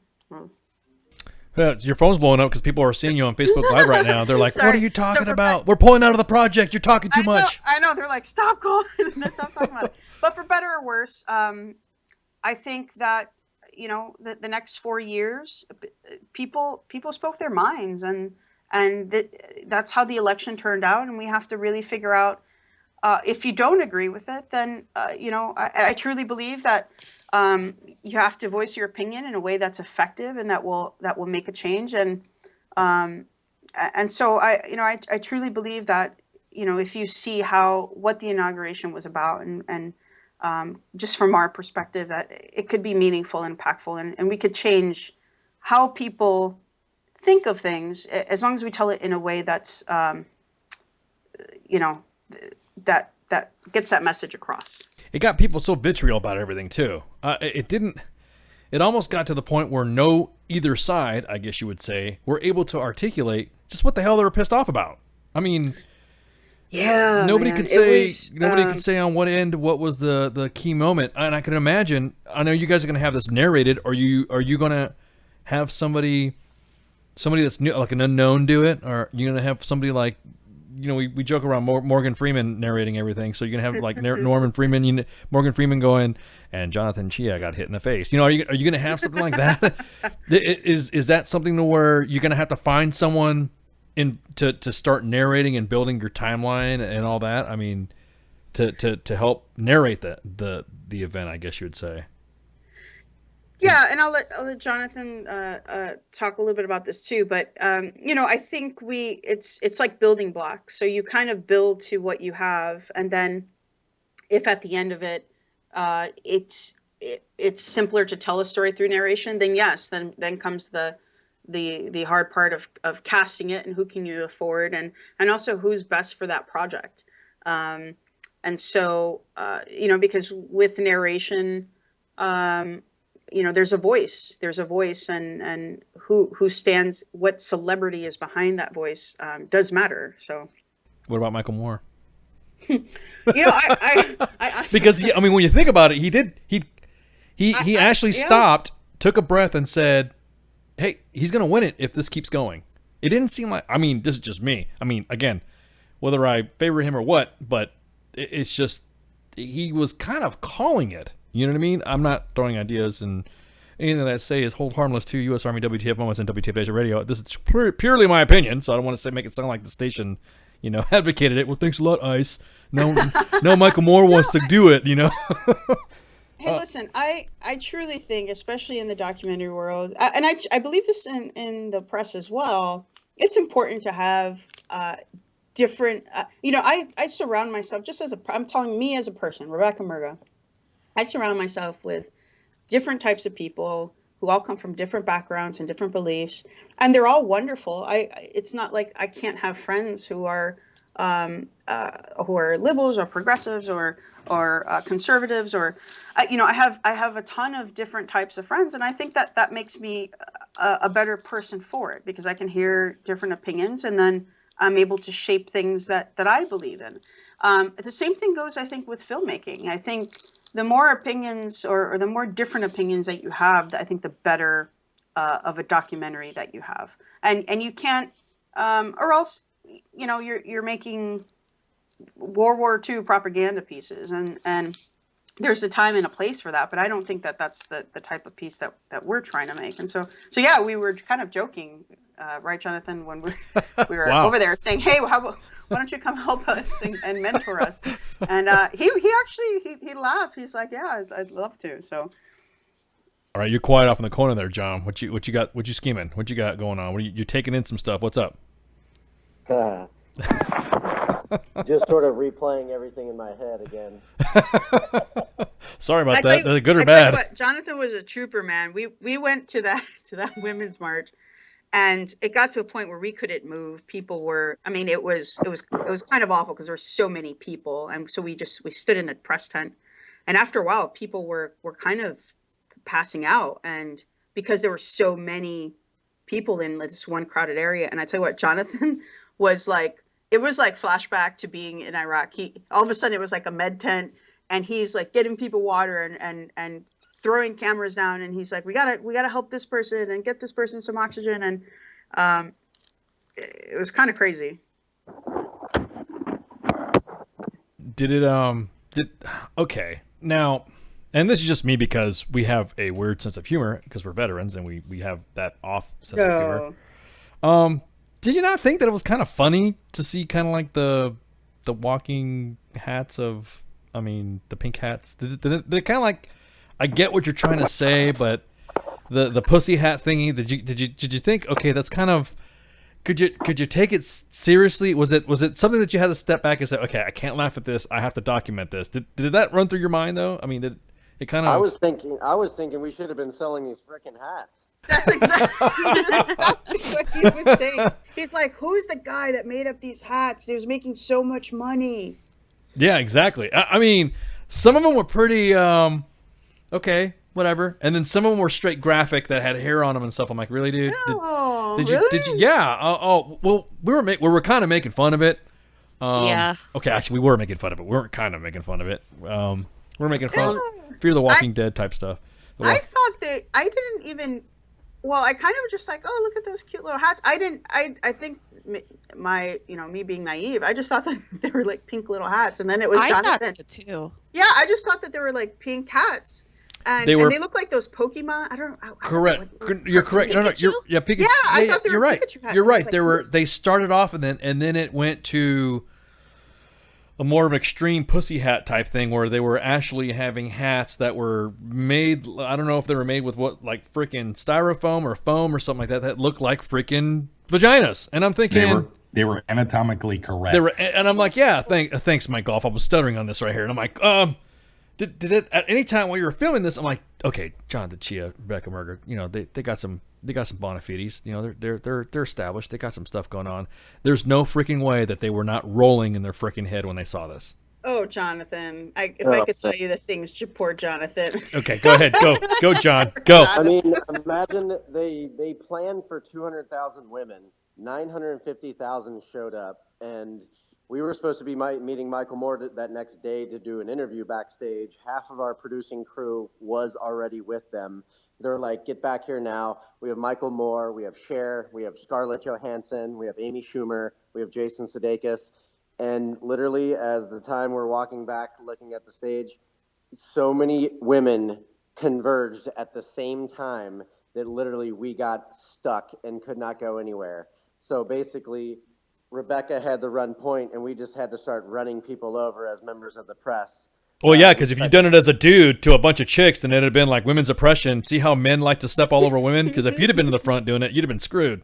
Some people were offended, but other people were like, no, it's the press. They got to get the story out. Oh, man. Wow, you were really like in the estrogen ocean. Bro, you were swimming in it, man. Swimming in it. It was so, but it was kind of, and I'm not crazy about crowds. This was beyond a crowd. It was a ton of people. And it got to a point where you literally couldn't move. And so I understood, when people were kind of hyperventilating and filtering into the press tent, and it was becoming at that point a place where like almost triage. It was just kind of, it really was. It was kind of surreal. It was like being back in a combat zone and having, Jonathan cared for probably about 10 different people who were coming into the tent and couldn't breathe and were getting crushed by the crowd. Yeah, imagine 900, a million people standing there. They literally did not move or eat anything for 4 hours or use the restroom. There was no restroom. I mean, I don't even know how you would have went to the restroom. Oh my God. Oh my God. Yeah. So what are the jokes? What you got? Were you like, oh my God, this is unreal? Did you throw the man jokes out? Did you kind of keep quiet and run behind Rebecca to make? It was sort of a crazy situation. I mean, I just thought he was so pissed that he was. I was about to say, you're a dude right there, surrounded by a sea of pussy hats, and you're freaking. What could you do, man? I mean, did it not get you some? Just the speeches went about an hour and 15 minutes over, and everybody in the crowd was just ready to go. So they're looking at us through the tent, getting smashed, and they're going, "Tell them to start the march." And we were with two people from Huffington Post and Associated Press, and literally as we were trying to tweet that out. They got a message that they pulled the permit for the march, and I'm like, well, what does that mean? Everyone turn and go home? Nobody can move right now. You can't do that. So when the speakers started, were you allowed access to, like you said, you were the Huffington Post, Scarlett Johansson, Madonna and Cher were there too. I mean, Madonna was there blabbing her stuff, and were they giving you any insight? Were they giving you any? Were they saying something? Were they looking at the camera and saying blah blah blah blah blah? And this is what needs to happen. And they were all. I mean, we were dealing. They were on stage with, security and place to move. We were in the real thick of things where people were just falling out, and with the real people in the crowd, and everybody was just like, the next person just went on and on and on. Like, we understood the message, everybody got it. And they just hammered it home a little bit too long, and it made a public, almost a public disaster. Oh, so they're like that first sergeant in formation after the safety brief is done by the commander that just kept talking, basically. Yeah. I mean, people were done. They were like, I don't know where they were marching to, but they're like, we're done. We're walking. Exactly. Where the hell were they marching to anyways? What was the route? What were they marching from and to? Well, my understanding is from our perspective, they canceled the march. And so people just walked off. I'm not quite sure where they went. Oh, wow. Okay. It was walked off at the same time, then marched to slowly walked to the Capitol. Oh, that was supposed to happen, right? Supposed to happen, but and who pulled the permit? Well, why was the permit pulled? Because they only planned. So when we finally, we were working on all these people in the press tent, and all the press stopped doing their job and just started, caring for people. We finally got the EMTs over there, and they said, "You guys got this? We got to go. There's only two of us. We're out of Band-Aids. We're out of gauze. We're out of Himcon. We're out of everything. We're out of water." And so, there were there was nothing there. There was no like support, and there was no. I mean, people were calling the police, and if the police couldn't even get to anything because you can't drive anywhere. The ambulance, there was an ambulance there, and it literally was stuck in like the crowd, so you couldn't get anywhere. And poor Jonathan is surrounded by all these women. Yeah, I see. I knew it. See, Rebecca knows what I'm talking about. Oh, he was. Rebecca, happy. you're being too quiet about this, John. Like it affected you or something, man. Because I'm telling you, you're being too quiet about it. Rebecca's busted your balls about it. It cut me deep. I'll tell you what. He's emotionally scarred. Oh he my was like, God. Why the hell are we here? Oh, He's got PVSD. yeah, exactly. Hey, so what's a release look like? What are we looking on a timeline for this thing to get released? Oh man, can we borrow like $200,000 from you? What? Whoa, really? So how does that work? I mean, what the hell? What's the what's the issue? We just gotta sift through it now. We got to get something to a point where we can get it in front of a couple of folks and see if anybody bites and pays for the rest of the documentary, because there's obviously some follow-ups we want to do, and but again, Karen is kind of the head chief in charge right now, and really we're just trying to get through organizing the footage that we had, and syncing all the audio, getting transcriptions to find out what we have, and give us time to go through and figure out what story holes are there, and then take it from there. Who do you want to distribute it for you? Is it you trying to get Fox Searchlight or any of the? I think there's whoever is willing to pay for it is fine by me. But I really think it's a great time for digital companies like Amazon and Netflix and Hulu. That's kind of the space that everyone yes, is you're kind right. of bearing to right now. Exactly. So that way they can watch the documentary and then binge watch the rest of Game of Thrones that they didn't catch up on or something. I just want everybody to see it. Yeah, exactly. I mean, so the whole idea of a filmmaker anyways is to get the vision of what you want to show to the audience and evoke the emotion that you are hopefully trying to convey. Yeah. Now let's talk about now your peers. Now what about and your contributors? Now what about the studios? What were the studios' take on this? What were they saying? Get that shit away from me. I don't want to deal with it. Only if you do it like this. I don't want to sound like I'm asking the same question but a different way, but what were the higher than your average I guess you would say the main studios, they even talked about getting interest in it, especially right now? Yeah, I think the biggest problem though was that the trigger pull between when we just when we were offered the job. I mean, literally, Jonathan got on a plane not knowing if it was going to happen. So there was no times for. Yes, there was interest from various studios, and we can't unfortunately disclose who, but some of the larger studios. Yeah, but, of course. Trying to get contracts and all those things in place before shooting just wasn't going to happen. So that's kind of the space that we're at now, which is, trying to get something together that, and looking what the best deal is that we can kind of keep creative license and all that good stuff. So, those things come with time. So, we'll push it as fast as we can and keep you guys updated as far as what happens.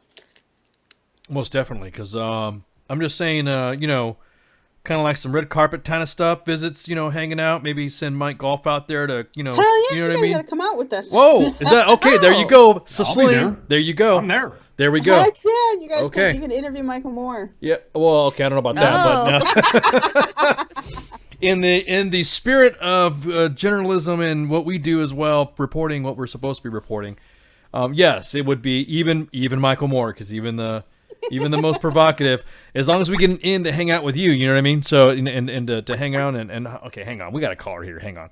Let's see. WTF Nation Radio, you're on the air with Rebecca Murgra and Jonathan Chia. What's up?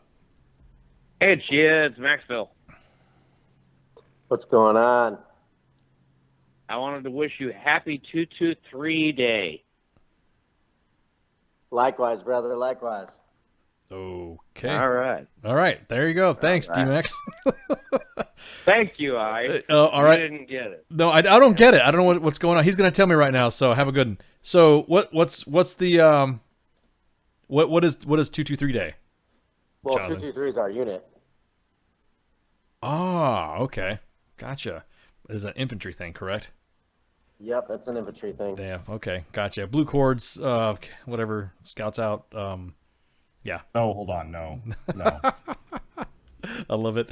No, hey, well, go back to what you were saying though, Rebecca. Yeah, I mean, if you're throwing the invite out and you have Oh, heck yeah, you guys are coming out. We'll have a big party and drink some whiskey. Whoa. Maybe we can get Michael Moore to interview John Voight, or John Voight to interview Michael Moore, and vice versa. Oh yeah, and we could stream it on WTFNationRadio.com and US Army WTF moments. Done. I mean, Done.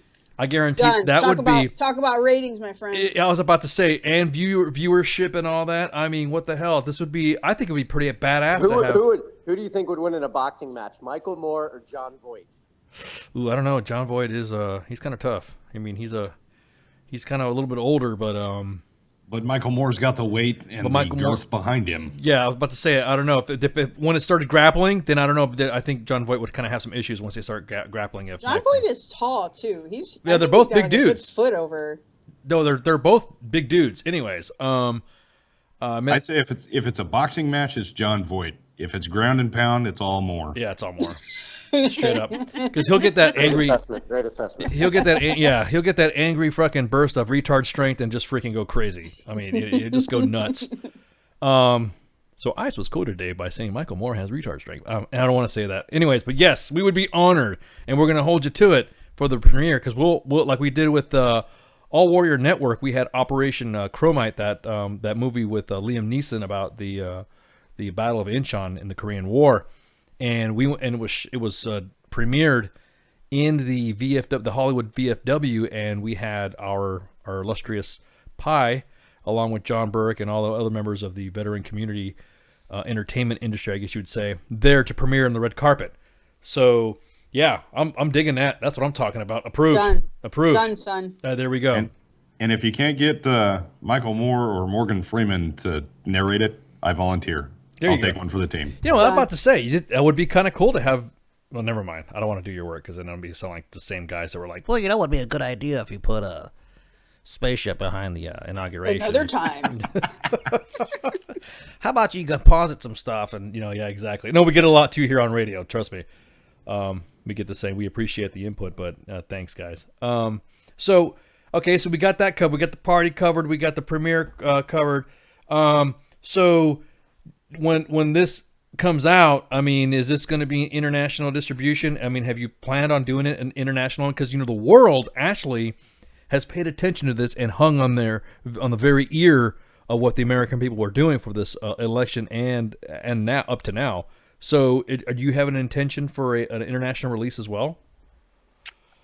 Sure. I mean, I kind of leave all that stuff up to Karen and her wonderful lawyer, Richard, who gotcha. Richard used to work over at Fox as their legal guy and has put together a ton of different distribution deals on the international side as well as the on the domestic side. So, I think me and John and my love and passion is really in storytelling and getting out there in the field and pushing things together. The deals, that's always, I'll tell you what, man, if you want to make some money in Hollywood, be a producer because those deals, they're hard to make, but when you can make them, it's pretty good. It pays off. Pretty good payoff. You get paid. I mean, do you get some chips out of this? Do you get some pay out of this? If you're basically a big coordinator, like the Don King of making movies or something like that. How does that work? That's awesome.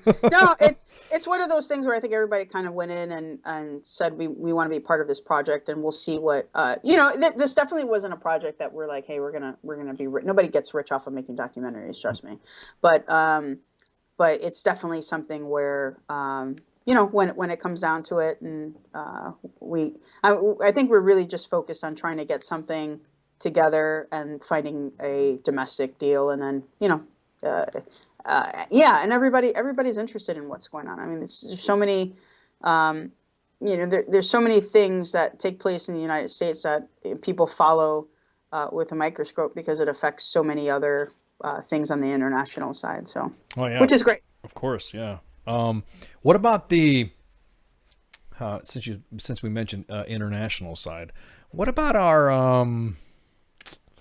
I don't want to say adversaries, but what about the people that we normally would have?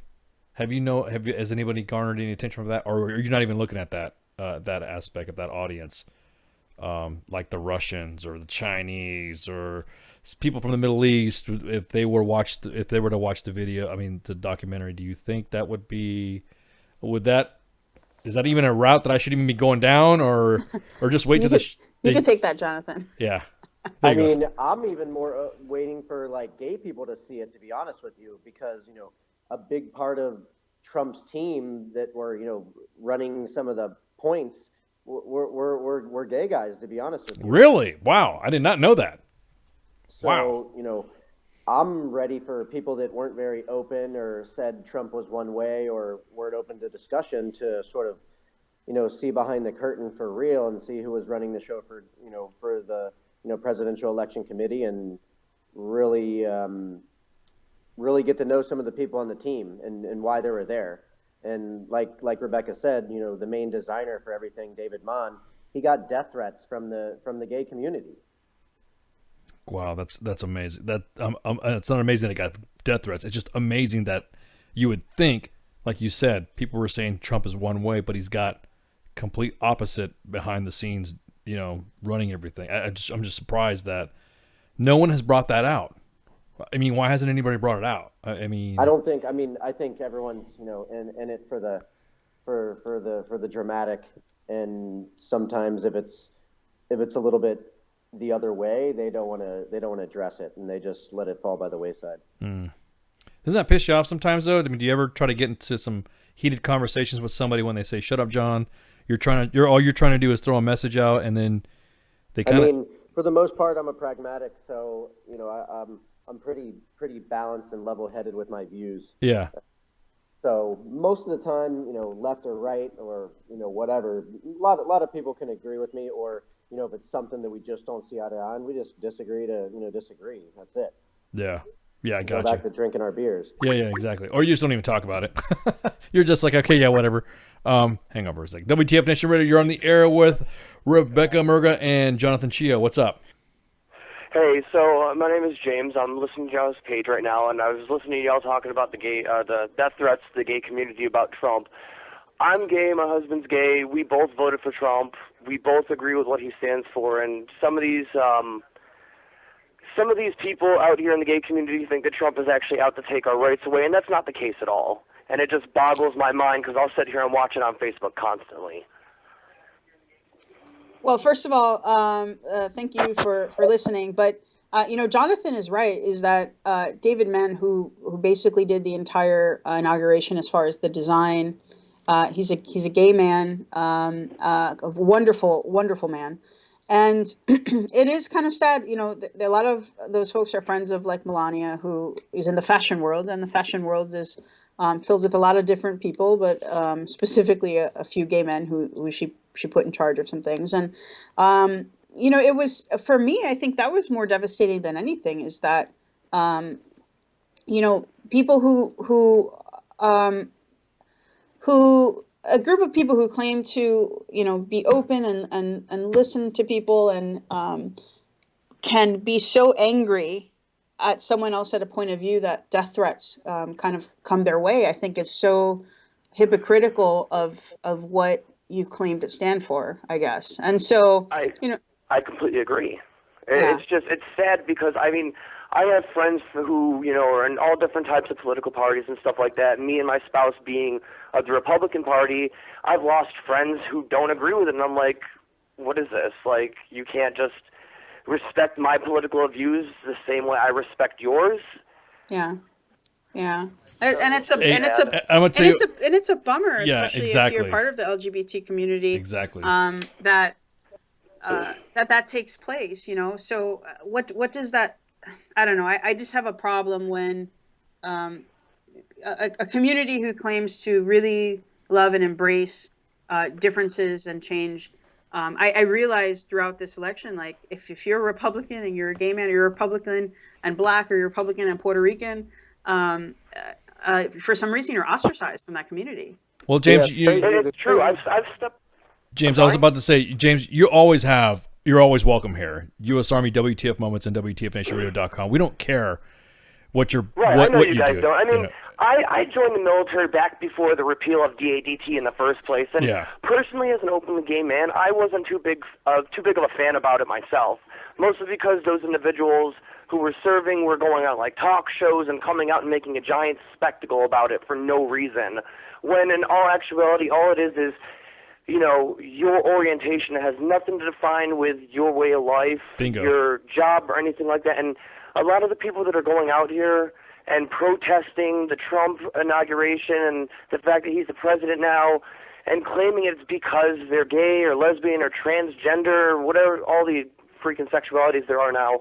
I'm sitting here thinking to myself, like, what does that Whoa! do with anything? Well, hang on. with life at Okay, all? we were. Yeah, I was about to say, James. Oh, I appreciate you mentioning that because now I'm not gay. Okay, so I don't even know what to say. I'm still in the freaking military. I identify as an attack helicopter. Yeah, I don't know what to say though. I don't know what I'm supposed to say because I don't know what I'm supposed to not say or to say to do whatever somebody wants to be or hang out with. You know what I mean? I get fuck, man. Exactly, and it's funny you mentioned that because I was stationed, my last duty assignment was in Grafenwehr, Germany with the 173rd, and we had an open transgender individual in the unit, and we were, accepting about it, but the one things we weren't accepting about was one day she would say she was a woman, the next day she was a man, and she would just sharp everyone who didn't comply with it. I walked into the barracks one day, and just trying to be nice, said, "Hey man, how you doing?" Didn't think about it, walked up to me and slapped me right in the face. And I looked at her dead in the face and said, "You know what? You hit me again and I'll hit you like you still have a dick between your legs." Whoa. Damn. Damn. Whoa. Okay, well, damn, bro. I'm sorry that happened, but damn. No, but it was one of those things that I'm kind of like thinking, I'm glad, and you brought it up right now. You even said yourself, as a gay man who's a Republican who voted for Trump, even said specifically, I don't even know what to call you now. You know what I mean? That you said it yourself. And Rebecca has a good point. Rebecca has a good point.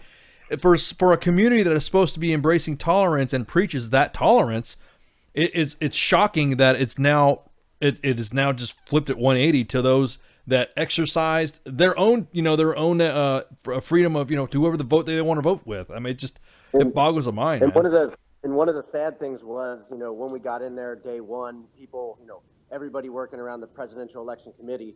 When we started rolling the cameras, everyone's sort of taken back a little bit and, why are these people here? And a lot of people didn't want to be shown on camera just because they fear of losing their jobs and their careers and being ostracized by, people in the community. A lot of people, it was Hollywood. But, I'll tell you what, everybody there probably, upward of 95% of the people, it was probably one of the most honorable and most important, highlights of their career. And for them to feel, discouraged or bad about it, or, people in their community talk shit or even go as far as, going to death threats, it was really sad to watch. But throughout the course, when we're sitting down interviewing people and we're all going through this together, the film crew also along with the actual production crew, I feel like a lot of people at the end, really battled through it and they were like, you know what, fuck this. I'm super proud of what I'm doing and I don't even care what anybody says. Exactly. Like, I had a buddy of mine I was stationed with back at Hunter Army Airfield. He was in the 175th Ranger Regiment. Die-hard Republican, literally. His house is painted red, white, and blue, for Christ's sakes. And this dude he's gotten his ass kicked by other people in the gay community because of his political views. And it's disgusting. Yeah, I saw, I think that was a big part of what we wanted to get across too with this thing is, our main characters there's two gay men who are working with the presidential inauguration and a woman. And these poor people, they're just trying to do a good job. They're trying to do their thing and just to be ostracized and to be told like, you shouldn't take that job or you, or to be given death threats. I mean, for someone to say that you should die because you took a job or you believe a certain thing, to me is just the complete opposite of, what being what tolerant. that Yeah, being exactly, tolerant. exactly. Yeah, it's Yep. just sad. It's just like those individuals of the other parties and stuff like that who you either believe in what I say you believe in or you're a racist. Yeah. Oh, there you don't. That's going to be for another session. Hey, James, thanks for calling up, man. I appreciate you joining us tonight. Hey, thanks a lot. Do it, guys. Have a good night. All right, have a good. Thanks a lot, brother. Wow. Well, on that note, damn, this is freaking Bringing people together. Yeah, man. I was You're about to bringing say people together. exactly. I didn't do anything. I'm just talking, asking questions, and everyone's freaking. Wow, I love it. I'm getting all pumped now, and I see Jonathan in the corner just sitting there looking at everybody, seeing what's going on. So after this, what's next? You got a project going right now, or you got something that you got in the mix right now? Something about shooting some shit or something like that, Rebecca? Yeah, so I'm going. I'm heading to Vancouver for a show called Unreal, which is on A&E Networks. I'm going to be shooting some behind-the-scenes stuff for them, and then actually heading to the set of Grey's Anatomy, shadowing a great director named Kevin McKidd through the ABC directing program. So, and then I'm shooting a commercial coming up, which I just booked. So I'll be heading out to Kentucky to do that. So, got a couple things lined up, and you'll definitely gonna be busy, and would love to keep up with you guys. And I have a series that I just sold that I'm working on. I can't talk about it right now, but maybe in a few months. But it's definitely military related, and it should be fun to shoot as well. All right. Well, hey guys, appreciate y'all coming on. And yeah, absolutely. Thanks for having us. Yeah, and again, thanks for having us. Yeah, and we're gonna hold you to that freaking premiere. Done. And then we'll get Pi, Mike Golf out there. Hell, I might even go out there and see what's up. That's what I'm talking about. Do it. Done. Let's do it. Oh man, see, You ain't got to tell me twice. I was about to say. So, hey, Jonathan Chia and Rebecca Murga, thanks for coming on again for Sergeant's Time. Again, you guys are always welcome to come on. We're going to hold you to that invite, and we really appreciate you coming on. Cool. Thank you so much, man. All right. Thank you, guys. Yep. Have a good one, guys. Wow. Wow. Wow. Blown away. Blown away at the fact that just simple questions would get everybody riled the hell up when it came to the to this subject. I knew it was going to be kind of it's a touchy one. It is, man. Exactly. It's like you were saying, or like Rebecca was saying, it's a very polarizing subject. Oh, yeah. It's everybody's opinions and their own viewpoints and their politics and sexual orientation and pronouns and it. Yeah, I mean, especially from somebody from the community that's telling everybody pretty much to shut up. Yeah. Oh man, that was hilarious. That was so freaking hilarious. The guy's like, "Oh, whatever you want to call yourselves these days." I'm like, "Wow, that's the first time I heard somebody from the gay community ever say something like that." So, hey, shout out to you, James. Hey, thanks for giving us a buzz on that one. Yeah. That is awesome. Hey, we're gonna take a break right quick. Man, I've not done any station business at all, so when I get back, we'll start talking about some other stuff happening, and then we're gonna have a little segment about Intel stuff. Isn't that right, Grey Cloud? Some stuff. Yes, we are. Yeah, we're gonna bring up some stuff. It's some of your Intel oversight training, so that way you can mark it off on the 350-1 annual requirements. So that way you can tell. Everybody get your sergeants ready to have them checked it off. I'm about to say, just say, hey, you went to Sergeant's Time. As a matter of fact, if and of course, people liking or not liking, always jump on Facebook Live and then give us a like at U.S. Army WTF Moments, and give us a like on WTFNationRadio.com. So, everybody get some shots, and then we'll see you in a sec. Shots. Everybody get some shots. Sandal shots, exactly. So, here we go.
that's really a thing, and I get authorized to do it once, it's pretty much gonna be me sitting there talking shit.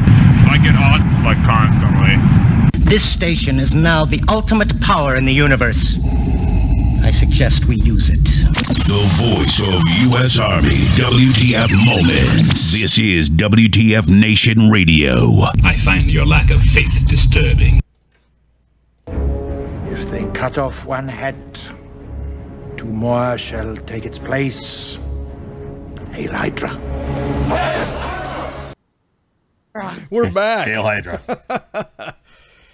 Welcome back to the part 3 of Sergeant's Time. Jumping back on to Facebook Live. And, yeah, that was an interesting freaking second segment. Very interesting. Ran over time a little bit, but hey, you know what? It's actually a pretty good subject to talk about. Not bad. They kind of, I wouldn't say brought me out of my bad mood when I first came into the show, but it actually kind of gave me a little, give some good, conversation to kind of think about some shit. Aww. Oh, I don't mind being, getting involved in the subjects of the thought-provoking manner that would provide some type of, intellectual stimuli to this radio broadcast. I don't know what I said. Yeah. So, real quick, let me tell you, in case you hadn't noticed, or you didn't know what's been paying attention to, we Red Leg's out for a couple days. And so I'm going to be doing Friday Night Fuckery tomorrow. And I guess we're going to be doing some freaking, the Drink That Tune and all this other stuff. So it's going to be the same. We don't have a guest tomorrow, do we? Mom? No, we don't. That's what I Tomorrow thought. it's just going to be us and fuckery. Oh, it's just going to be It's going to be straight up. It is going to be Friday Night Fuckery. So, normally Friday Night Fuckery is what we're going to be talking about, some stories. We're going to be talking about some stuff, and then we're going to be doing Drink That Tune on the third hour, right? Is that the way? Is that the way I never ran a Friday Night Fuckery for Red Leg. I don't know what the boss does. Okay, We so just, I guess it's kind of follow suit what he normally does. Like he does the stories, and the second hour we talk about stories when we don't have a guest, and then of course the third hour we have everybody's favorite game, Drink That Tune. Yes. You have a chance to win a prize. you got a chance to win a prize. Do we have anything special? Any special prizes this time around, or is it just going to be a sticker or something like that? Well, as far as I know, it's just going to be a sticker, but sometimes our other, supporters are very generous, and a last minute, cool prize pops up. Last week, we gave away, D-Max was generous enough to donate some Black Rifle coffee for us to give away, so we were able to give away a bag of Black Rifle coffee. Oh, James, one of the callers just talked about, said he can offer my love as a prize. Hey, woo woo woo, James gonna throw some of that love out. Send us your Tinder account, James. No, it's Grindr. Oh, It's that Grindr. James. Is that what the kids are calling it these days? No, Grindr is the gay version of that site. Of that. So if there's Tinder and there's Grindr, I always explain to that too, because Oh. I was talking to my Joes about them, like, you're gonna be jumping on that Grindr thing, and then they're like, first aren't, yeah. I thought Grindr was an app for people to get together to eat sandwiches. No. That's no. I don't think it's the type of sandwiches you're thinking, Mike. Yeah, exactly. So Isn't that a Family Guy episode? What? Yes. The Grindr. Yes, it yeah. was. Okay. Yeah, exactly. So yeah, that's pretty much what's gonna be. I don't know what the subject. You guys are gonna have to walk me through this. It's gonna be awkward, like spending time with you guys, and it's gonna be the Tri-Wives with me. It's gonna be Minx, Mom, and Spanky joining, and Cause. So I have no idea what the fuck's going on. I gotta, I'm rolling along with this because I've never done the Drink That Tune stuff before. So that's why you have us ladies. I might even call in with a live report from Squirrel Apocalypse 2017. Oh yeah, exactly. Yeah, exactly. I want to see what's going on in the Squirrelicost. I again. So tomorrow, if you guys don't know, Red Leg had a medical procedure done. No, he's still going to be Red Leg, and he's not turning into a she. Shut up, D-Max. He is still. I heard he was gone. No, dude, he's okay. He's fine. He's just had to get some stuff done, get some stuff checked out, and he'll be out of the net for a little bit. So we're going to kind of fall in and help him out. So drink that tune. What's it? Is it going to be an interesting subject? It's definitely going to be a subject that you like, Ice. I'm going to leave it at that. We are going back to what we did before last week's, where you have to, in one line, I'm telling you, the night before, the title, the artist, and who picked the song from some of the people that are going to be on the call. Oh, gotcha. Okay. Well, since I'll be manipulating a lot of stuff, then that means that I'm going to have all hands on deck to pay attention to the chat, because due to copyright reasons, we won't be able to play that on Facebook Live, but we'll be able to do the other stuff on Facebook Live. We'll just do a nice long stream and shoot some shit and all that stuff. Whatever. What's going on. No, he did not have surgery there. Yes, he did not have surgery there. You guys stop speculating. But he's good to go. Boss is good to go. He's probably chilling right now on some Mondo drugs. And then, so that's what's going to happen. Saturday's TBD. Sunday, we got the Green Room with the Stoners. They talk about all CBD and cannabinoid and cannabis use for medicinal purposes and methods of treatment for therapy for behavioral health issues and with our veterans. And I saw a video of a guy, a warrant officer, smoking a giant freaking bowl, and he was in ASUs, in uniform, and he was an aviator, and he said, "I don't give a shit."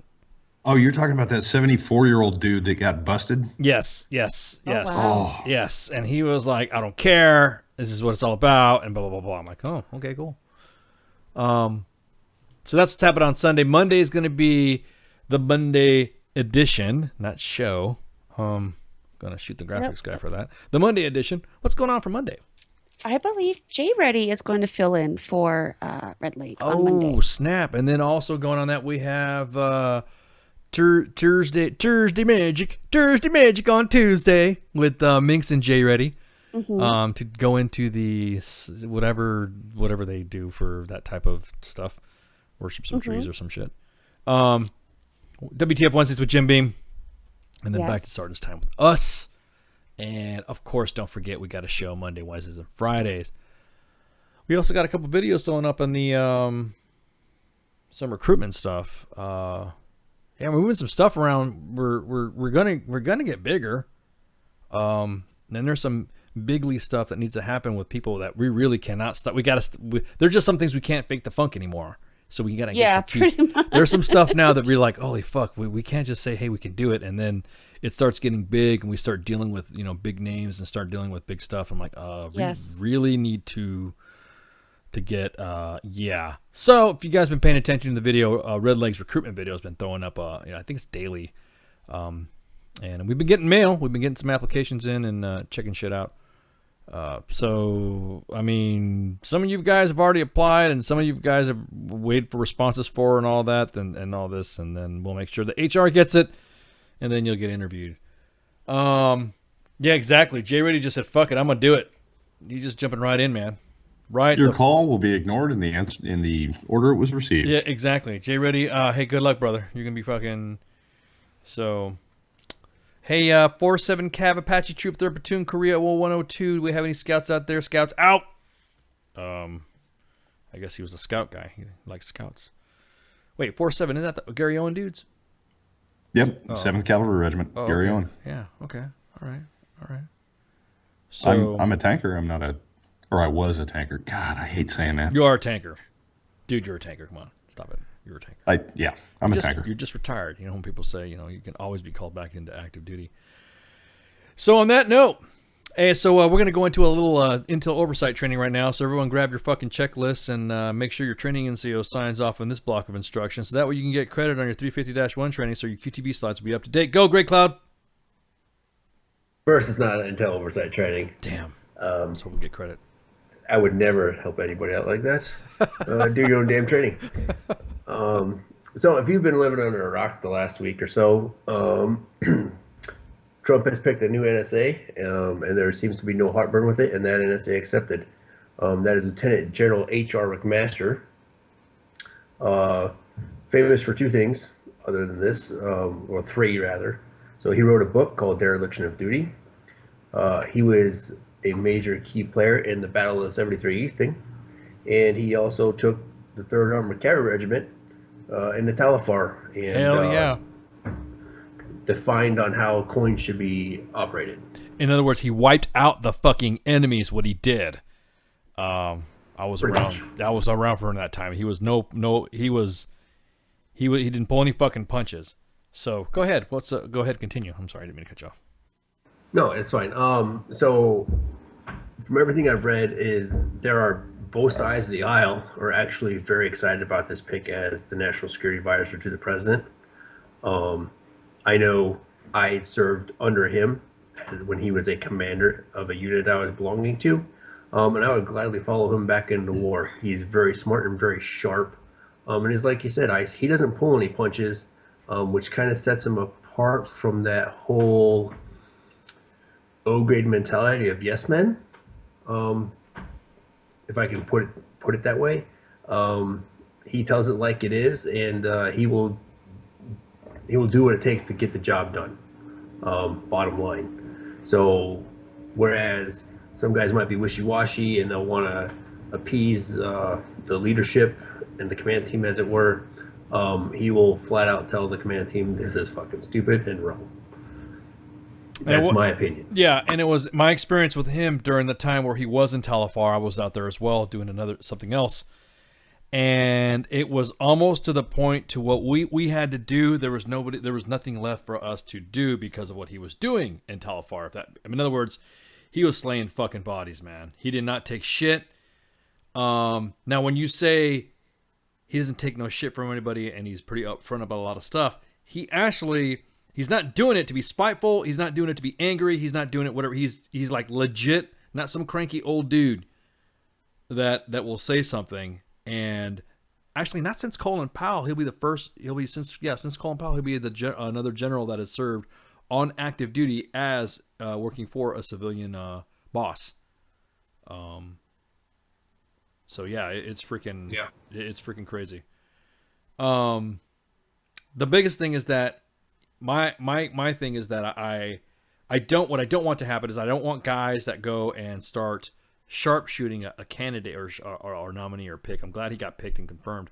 So that way, it seems like he was because it seems like right now everyone thinks that the people that the president or his cabinet is picking are getting forced into it, and then something's revealed, and then they quit. It doesn't seem like this guy has been forced into it from what I could see. Do you think that is that a good assumption? Totally. Yeah, I think the same. Yeah, so he's pretty cool. He was there. He ran the 3CR when it was the 3CR. No. I'm sorry. Go He ahead. ran it when it was 3rd Armored Cav. No, I'm saying 3rd Armored Cavalry. Exactly. When it was legit and when it was I mean, I don't know, Mike Golf. I don't know if I'm stepping on some toes, but the cavalry regiments, the 2nd and the 3rd, were actually considered like the elite of that type of warfare. Am I right? They were absolutely the elite, and they still to some extent are. They're the eyes and ears of the corps that they fall under. In my entire career, all I wanted was to be in one of the cavalry regiments to earn my spurs and Stetson. I spent 21 years gunning for that Stetson and those spurs. Yeah, it's a pretty big deal. That's why it kind of sucks when we get stuff like 3rd CR in the main page in the inbox, and I look at what that organization where it came from, and then what it's become now, and I'm thinking, Jesus, man, there's no way that the history of that, you know what I mean? It can't be that tarnished. Hopefully there's people out there that can pull and I'll be honest with you, a lot of the stuff that we get in the main page, it's not something it opened my eyes today. It's not those leaders' faults. Now, there are some toxic leaders that are involved in this that do not want to say, hey, sir, I can't just do this. I have so many tank platoons, I just can't do it. So what I'm getting from the streets and what I'm getting from the nation is that the units are actually being forced or have no choice but to report. And then when things start happening that end up on U.S. Army WTF moments, we are seeing that, like first of the 125. Yeah, it goes back to the conversation we had last week about 350-1 running the Army and officer ranks and NCO ranks being run by yes men. Yes. General McMaster didn't like that. Nope. No, he is not. He is all about training. He's all about crew training. He's all about ensuring that everyone runs as a team, no matter what you did or when he was in the regiment. From the experience that I've seen of him, is you were part of the team, no matter what part of the crew. He would say he was always had that crew mentality. Whatever crew you're part of that crew for the warfighting mission. And right. And your number one priority is perfecting your field craft. Bingo. Yep. And that went for, so in third cav, that went for not only high density MOSs like 19 deltas, 19 kilos, but it also went for low density MOSs. Yep. I was about to say he treated. I tell you who his favorites were the fuelers. The fuel guys. I mean, he almost gave him tracks, but to move some of them fuel pods around the western desert. Yeah, because those tanks are fast and they're thirsty beasts. Exactly. So I mean, some of the stuff that he did. Now, he's one of the type of guys that if it wasn't in doctrine. Now, granted, there's been times where people were questioning the way he would do stuff because it was one of those things to where the reason why our organization is on the Army as a whole, it's supposed to evolve. He was from what I've experienced he would evolve it. If there was a technique or a TTP that needed to be evolved, he would cut it out. He'd listen to his fucking senior enlisted advisor, the guys that are doing the shit on the ground, come out of the talk and then throw it out in the regimental SOP. This is what we're doing and this is what's happening. Everyone implement their stuff. So he was a major driving force behind the evolution of ISR. Yes, I'll keep going, because go ahead. I don't want to steal your thunder. So he didn't like the way it was being done with us. So he started implementing changes, and that is what drove a lot of the doctrine changes in the next several years. Specifically, the use of tactical ISR assets when they were starting to become the hotness. Yes. Because there was the organization that I was part of that was along that and didn't have the. It seemed like he didn't care. He didn't treat the guys that I worked with any disdain or whatever. Hey, what you guys got going on? What you got? What can we do to help out? What we need to support? Again, you don't. When you look at the guy, he didn't look like that. He didn't look like he'd be amiable to any of those types of tactics. But he was. I mean, from the experiences that I had, he was good to go. One of my biggest things that I didn't like about what he was going through was some of the frustrations he would have when they were having the fuel and water incident issues down there when he was there. Of getting fuel and ammo and water where he was at, and went into the town and was able to work a deal out with the civil affairs teams in there to get, you know what I mean, to help it was just, he was that guy that would sit there and go, I can't believe this is fucking happening. Well, fuck, I'm not going to wait for this. I'm going to do it. And then he would do it. Things would get happening and all that. And then all of a sudden it was like, oh, well, you didn't get this done or you didn't get that done. How come you didn't do? I mean, we would see this stuff happening. And I'm like, God damn, I felt in a way, I kind of saw the frustration in it. You saw his frustrations when he was going through that stuff, but he never showed it to the kids. That's the way it should be. Yeah, you bitch exactly. up, not down. Yeah, well, no, he would go down to the gun line. I mean, because I was privy to some of the briefings that he'd be in. He'd go down to the gun line, and he'd see somebody out there, and he'd stop the truck or stop a track wherever he's riding, and then he'd say, "Hey, what's going on? Everything all right? You guys got water?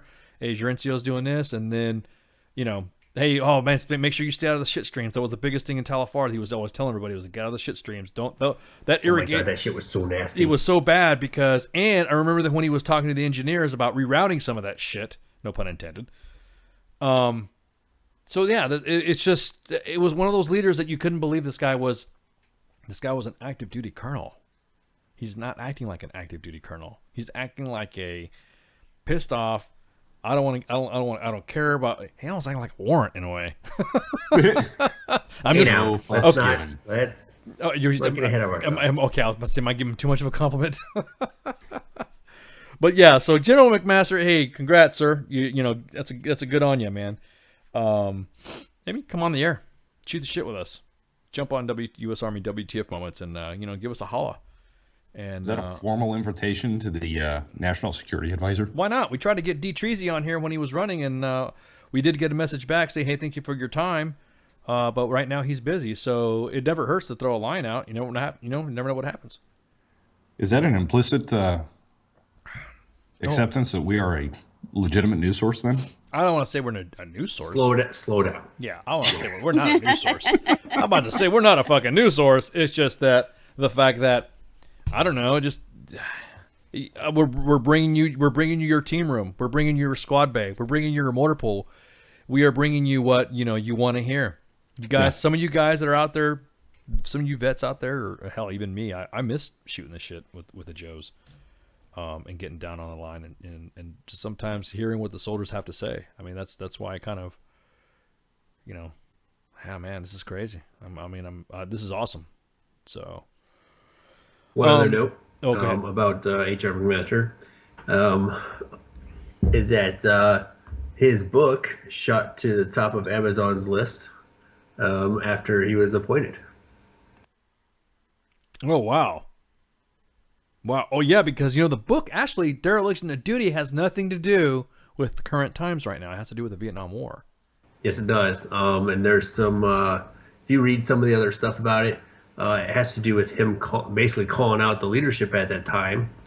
And that kind of plays into why he was passed over for his first star twice and whatnot.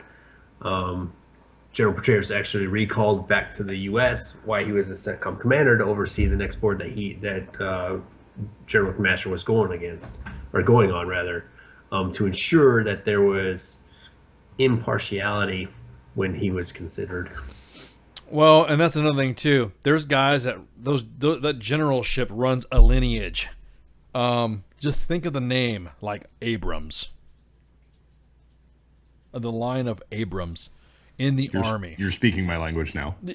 Yeah. And the lineage of leadership. You honestly think a lineage like that would get fucked with? You know what I mean? No. H.R. McMaster. General McMaster. Rock on, dude. This is awesome. Yeah, and him being appointed the NSA, he's guaranteed his 4-star.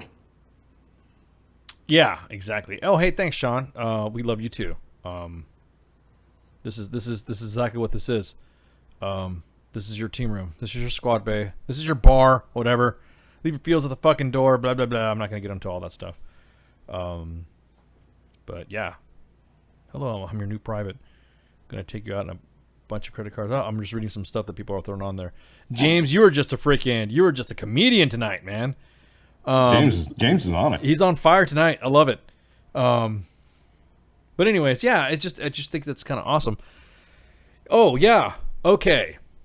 Call to active duty. Somebody throw it in there. I can't see because the Facebook Live comments are scrolling pretty bad. Okay. Currently, right now, if you are active duty, if you were an active duty officer that was OSB, which means you were an officer selection board, which means you were kicked out of the Army.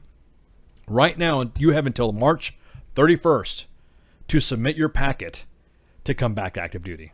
All the way up to W3, I think, and then all the way up to Major. If you are currently serving right now as a captain, actually as all officers, and you've been passed over, I guess officers have three looks to get looked at for promotion. Above the zone, below the zone, at the zone, or something like that. Kind of like NCOs. Primary, secondary zone, whatever. So now the Army is giving you officers 3 more chances pass above the zone. Does that make sense? So does that mean I can come back in? That means five freaking chances an officer now can get for promotion. The QMP and the QSP have ended now. Yes, they are hurting that bad for officers. Currently, U.S. Army Reserve and Army National Guard lieutenants and captains under the Call to Active Duty program must submit their paperwork to come to active duty. And go to HRC website, and then you'll be able to pull the ALARAC down from your unit, get with your unit administrator to be able to get this information. So yes, they are hurting that bad for officers. Now the service chiefs have all said that we are expanding our programs, and here's what we finally wanted to lay out. I guess the actual USR Reef is about ready to come out to the world, because now, yeah, and they know they are hurting for NCOs, because now they've increased the we are still QMP mid-career NCOs, because that is going to be, I think it's in effect next month or something like that. So these past QMPs, we always at U.S. Army WTF Moments have the illustrious Zoltan to provide us his forecast, not actual, but forecasted, and he's always been pretty good on his predictions for promotions. Currently, right now, we have the Sergeant First Class Board that's currently getting looked at, so make sure you get your documents all squared away before the deadline. Check your, get with your First Sergeant, or actually jump on your AKO. You should have been noticed that you're unaware. Go into my ERB and be able to get onto your records. The Master Sergeant Board just is going to convene at the end of the month. So that's what I'm looking at. I'm getting some of the streets right now. So basically, Master Sergeant, you guys were Sergeant First Classes that were eligible for Master Sergeant. Your board will close at the end of this month, and of course, results will be released a couple months later. Usually, it's pretty quick. So yes, yeah, exactly. No, they really do need. You know what? They need all of them. When they're hurting bad enough to take retired and senior NCOs, now, let me know. Yeah, I was about to say, I'll let you know, because right now, again, everybody doesn't know what an OSB is. It's the Army at one time, and this happened before. It's kind of, I mean, I've been in the Army that long, where I remember the second one. After a major conflict, the Army would do what they call is the reduction of force, and the reduction of force is when they basically give you a pink slip. You have 90 days to get out. That's what they did to the officers. The NCOs, they had the QMP program where they went through your records during a promotion board, and if your records did not hold true and you were not eligible for promotion, but you were good, then you kept competing over and over. However, if there was a mark, or if there was something in your restricted file, then you would be given a notice, and you could obviously appeal that and go through the standby advisory board. A lot of stuff is involved. So that's what's going to happen. Yeah, man, as soon as I started mentioning that, everyone's freaking dropping the Facebook Live comments. So that program, the QMP, is going to finish up. Now, it does not mean that if you've been relieved or something like that, oh, okay, whatever. They were making the QMP stringent, extremely stringent, to obviously because they were reducing the numbers. So now it's going to be a little bit more to what it used to be, where they're not going to throw you out because you had a 2-1 in SUER or something like that. You know what I mean? It was getting pretty competitive out there for the kids. I would mentor some of my troops, and I would see my platoon sergeants literally wonder, they had all their records straight, and the next thing you know, they didn't get selected.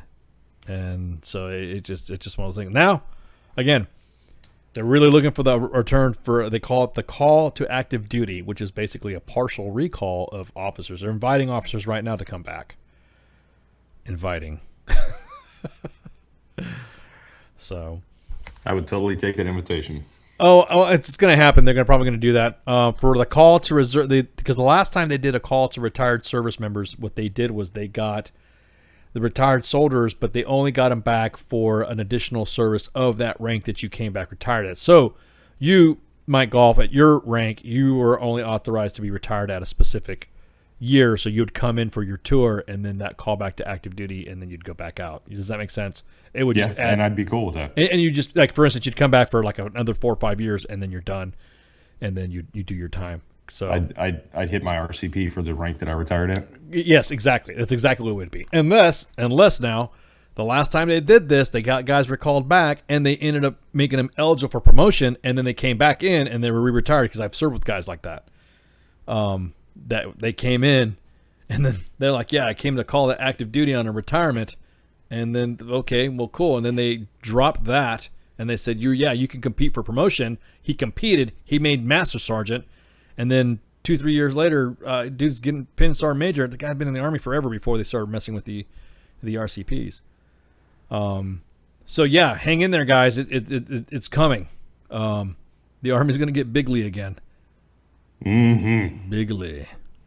But well, they got to go through, accepting all the GEDs and felony waivers first. No, because I'll be honest with you, the felony waiver stuff is actually done. Every percentage of each, I think it was you that was telling me this. Each state has authorized so many GED personnel or people who were coming in the Army. Was it you that was telling me? You were a recruiter.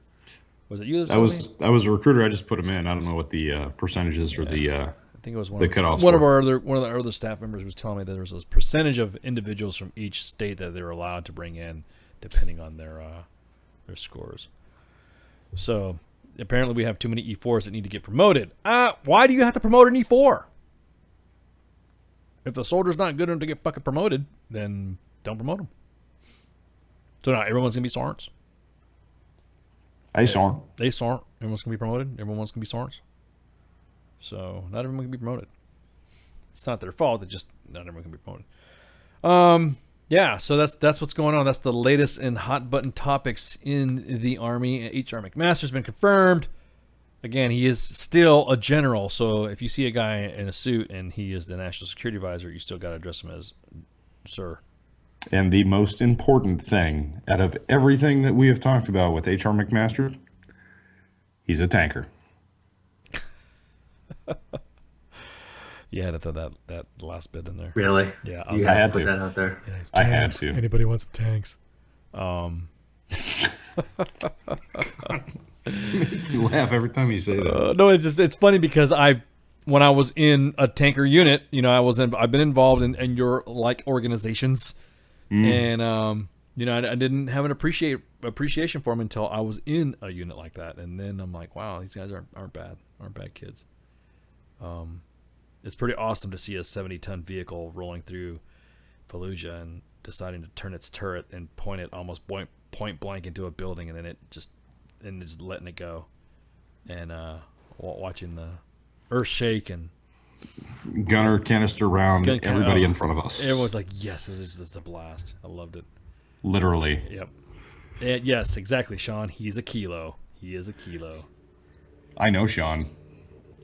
Oh, you know Sean for real? Well, I'm sorry, not Dobson. I know Sean Keene. Oh, gotcha. Appreciate you guys coming on here on Facebook Live and shooting the shit. That's pretty cool, and giving me some tidbits on some of the AWOL stuff. Give me some of the information on what the NCIC stands for.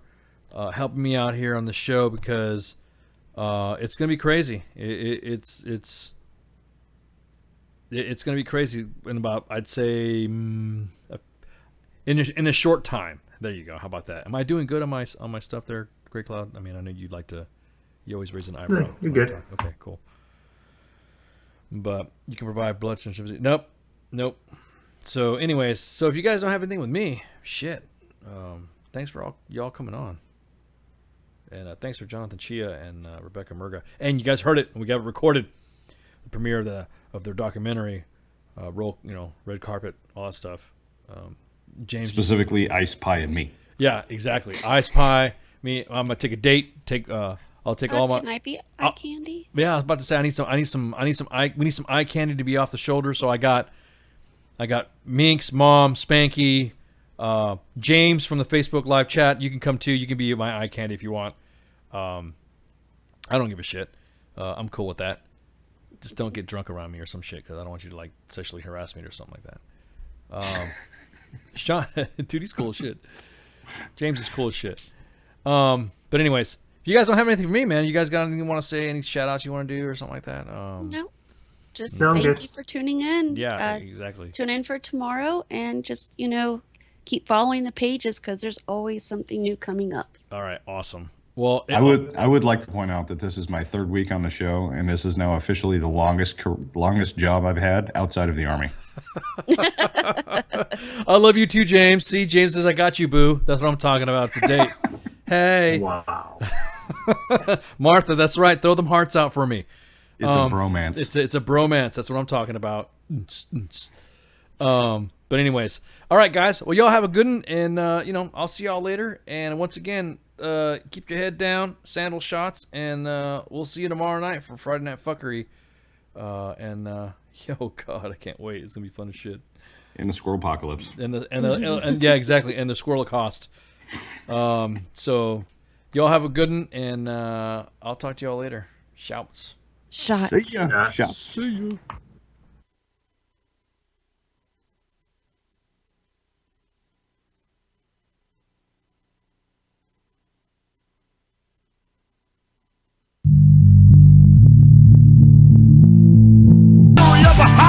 When I get busy, throw your hands in the sky, nigga. I got the illness of the ill mentality. Niggas be grabbing me, knowing that they'd rather be stabbing me. All up in my back, trying to take my trap. When I used to sell crack, I ain't had problems like that. Street rules, watch your pockets and your jewels. A nigga front goes deck to the fool. Next when the move is getting blasted, stink sewer flows from the ill ghetto bastard. As I release masterpieces like adhesive, stuck to your ass like tissue when you're wiping fast. MCs have a hard time believing I'm up for death, hard to kill like Steven. When Jake come, I'm leaving. The black man's motto, you got a better chance playing lotto. What you want, nigga? WTF Nation Radio. WTF Nation Radio. Hey everybody, this is Feisty Minx from What the Fuck Nation Radio. I'm here with Jay Reddy, and we have a show on Tuesday called Thursday Magic. Jay Reddy, what are you doing? I'm trying to summon the nation. You're about to summon a demon. Like, let me deal with the magic part. You deal with the Viking part. All right, that's cool with me. All right. I am the one, the way your son don't need a gun to get respect up on the streets. The voice of U.S. Army. WTF Moments. This is WTF Nation Radio.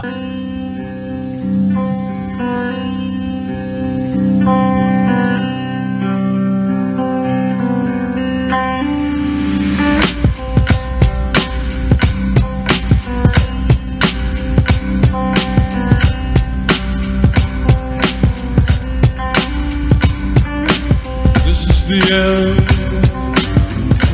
beautiful friend. This is the end, my only friend. The end. I see mothers in black crime, brothers in packs down, plus everybody's high, too doped up to ask why. Watching our own downfall, witness the